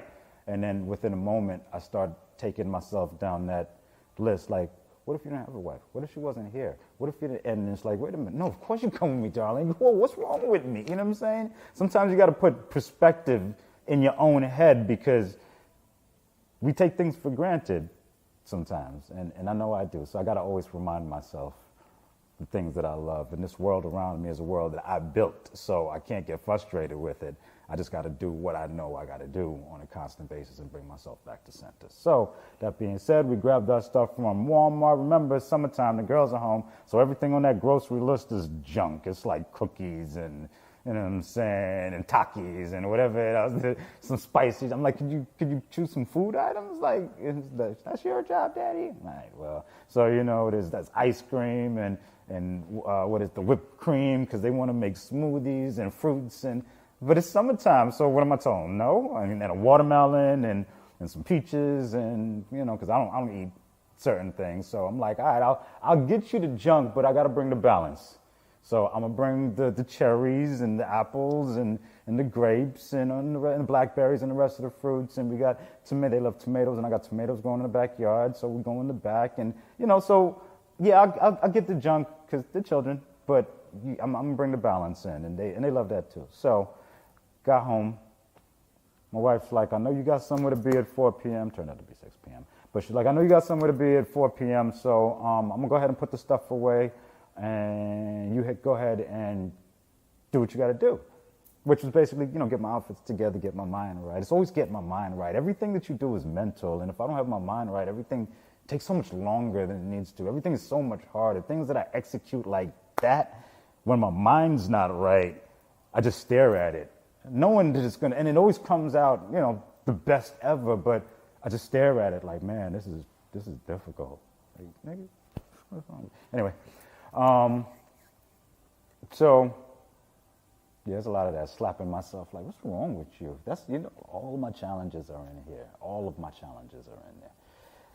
Where was I? So how was my day? Getting ready to go to my 4 p.m. event, getting my outfits together. So I had to shave. I used to be a barber in one of my past lives, so when I finally fired my barber, because funny enough, he has a whole franchise of barbershops. Shout out to Urban Styles Barbershop. What up, Charlie? But funny enough, in high school, I used to cut his hair in the garage, and I don't cut hair that much anymore, but he's got a whole franchise of barbershops, so whenever I did go to a barber, I made sure I patronized him, because that's my people, and that's how I operate. It's the love. it's reciprocal. That's the word I like to use. So, but anyway, I fired him one day when I decided to be free of everything. Like, why am I paying somebody to do something that I know how to do? Like, I used to cut his hair. Yeah, I support his business. However, at the same time, while I'm trying to grow and do what I need to do, I need to do what I need to do. So I went back to cut my own hair and doing my edge, and, you know, I used the Beijing and edge up and all that, and knowing that I was going to be on camera today, I had to do all that. And even though I'm the urban Rasta man, but I'm the urban Rasta man, you know what I'm saying? So I got to still keep a certain level of, you know, pristine cutting and things. You know, it's a balance. It's a balance. It's like I'm a Rasta. I might grab some fish out the sea, but I'm a city boy. You know what I'm saying? I need Wi-Fi. You know what I mean? I'm an urban Rasta man. Urban, actually, people misconstrue the term and think that it means black. Urban means city. So, you know, if I'm an urban Rasta, I was born in Queens, New York. Jamaica, Queens, no doubt. But I am Jamaican. You know what I mean? Spend time in Jamaica and in Jamaica, Queens, funny enough, growing up. But yeah, I grew up in the culture, but I grew up in New York. I grew up in the city, so I'm a city boy. I live in Florida now because it's nice and hot. I can't deal with the snow, can't deal with the cold. I lost my train of thought. You was telling us about your wife gave you, she was letting you know that she know you got somewhere to be at 4 o'clock. Yeah, so I shaved. Right after that, you shaved? Yeah, I shaved. And that's also my me time, because remember, I'm in a house full of women. So for me to get the bathroom, either to blow it up or to shave or whatever I got to do in the bathroom, you know, I almost got to schedule that time. It's like everyone's like, uh-oh, daddy need the bathroom. Uh-oh, you know what I'm saying? Like, yo, there's 2 in the house. Come on. Why everybody got to be in my bathroom? Like, but I get it. So anyway, but I needed the bathroom, so. And I don't be doing nothing either. What y'all be doing Anyway. So they cleared out in that bathroom time.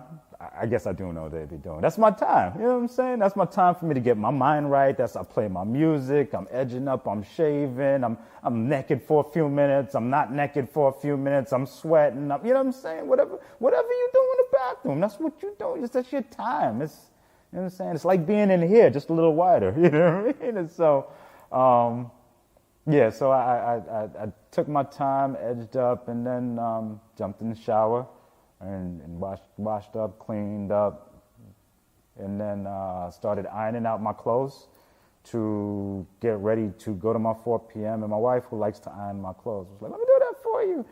She was doing her hair, and I was like, nah, this is my time.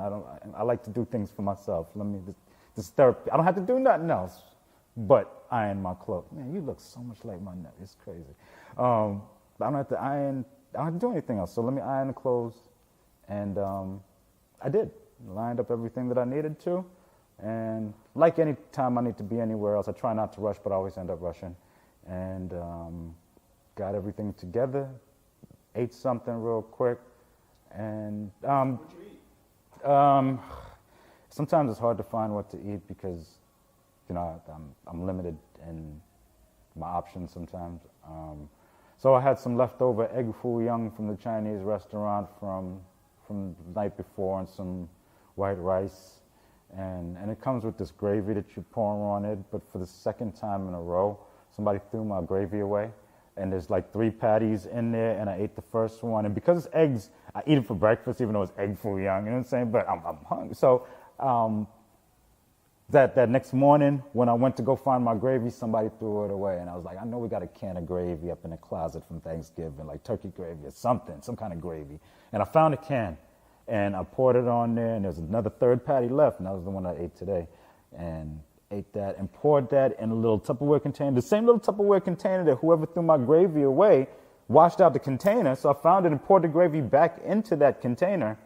Remember, it's like 8 women in my house. I don't know who, nor is it important enough for me to pinpoint who threw. So I'm learning to just move on. It's not that important. It's just freaking gravy.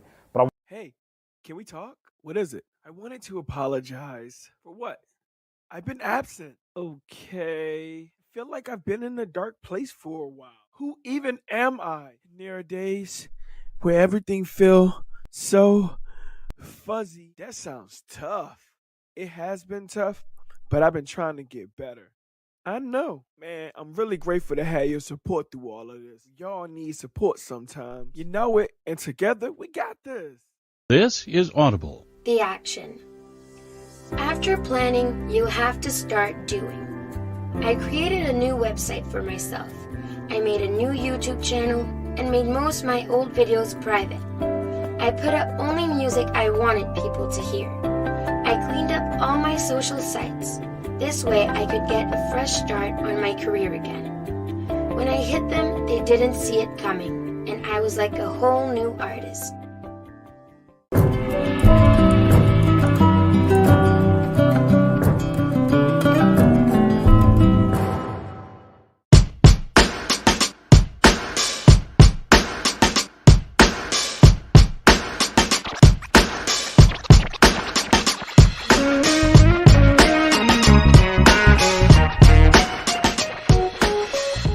Wanted it in that moment, regardless. The second patty, I poured out some turkey gravy, poured it on, and poured it in the container. I go looking for the container, and that container's gone. The whole container's gone. Neither one of the refrigerators. So, you know what? I got to eat. So, guess what? I ate some dry, hot, because I overheated it also because I was busy looking for the gravy. Some hot, and couldn't even eat in the amount of time that I needed to because it's too hot now. You know how things just throw off your timing because this is supposed to be real quick, just eat for a minute, and then, but now I got to take like 7 minutes because it's too hot and I'm hungry. Let's bring it down. So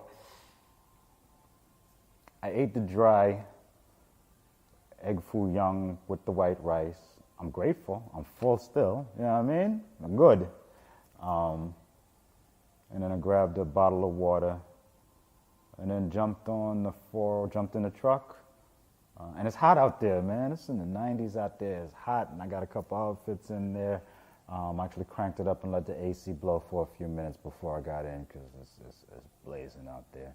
And in an effort to continue getting my mind right, I put on some roots reggae music and just started singing along on my ride. And of course, I get interrogated on the way out. Daddy, where you going? I told you, I got somewhere to be. I told everybody multiple times. And it's, where you going? Okay, well, have fun, good luck. So, jumped in the truck with the intention of being clear-headed and coming here. But like I said, I've been trying to stay centered all day, so got my music playing, had to hit me like a ting, you know what I'm saying? And then I was good. And a lot of times, my everyday is just a constant reminder that, hey, Dwight, you're good. You're good. You're good. You know what I'm saying? And I find myself toward the end of the day recapping a conversation I had with my daughter first thing in the morning when I woke up, when she came in all stressed out and my phone, Daddy, and I was like, hey, let's go down the checklist. Did anybody die? Is anybody hurt?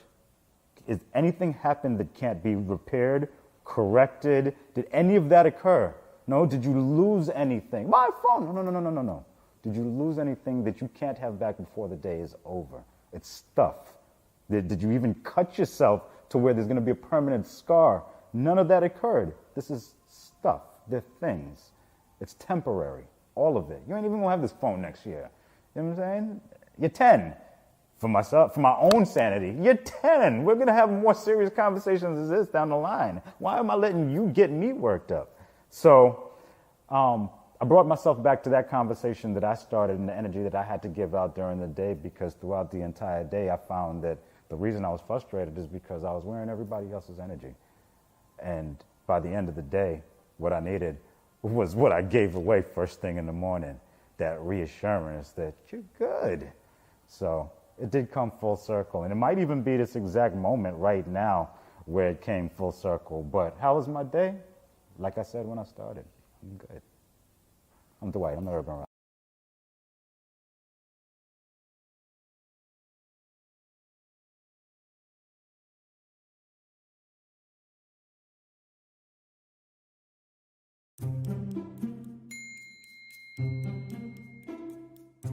Hey guys, Emmanuel Sims here. I just want to give a big thank you to the Pike County Public Library District, allowing us to read our new book, My Feelings Family by Yasmin Beeks and myself, Emmanuel Sims. We had an amazing time. We got to do the chessboard with Noah, and Noah got to build his own book, which is amazing because that's great exposure, right? And the kids really enjoyed the read. So I just want to say thank you. Absolutely. Me too.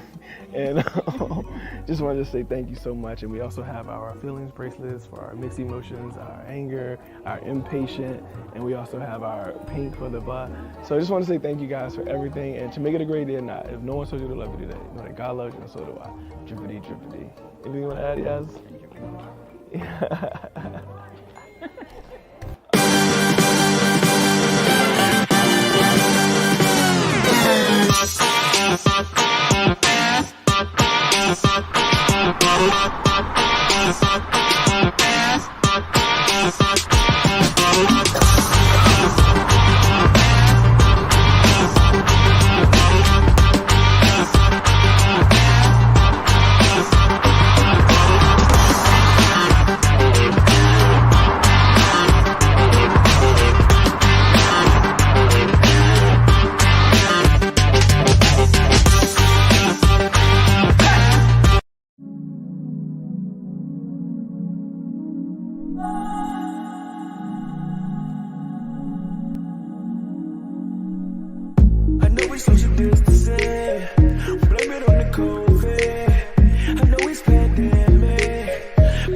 I go by the name Nagaso. You can find me on Instagram at NIGASOUL. Nagaso. And I'm in Baltimore. I'm a Baltimore-based artist. I'm an emotional-based artist. First off, let's clear that up. I'm an emotional-based artist. I'm one of a kind. You're not gonna find too many people like me. And my theme is hearts. I put hearts in all of my pieces, and I use a half a heart as my theme symbol because we all broken in some way. So come follow me at NIGASOUL at Nagaso.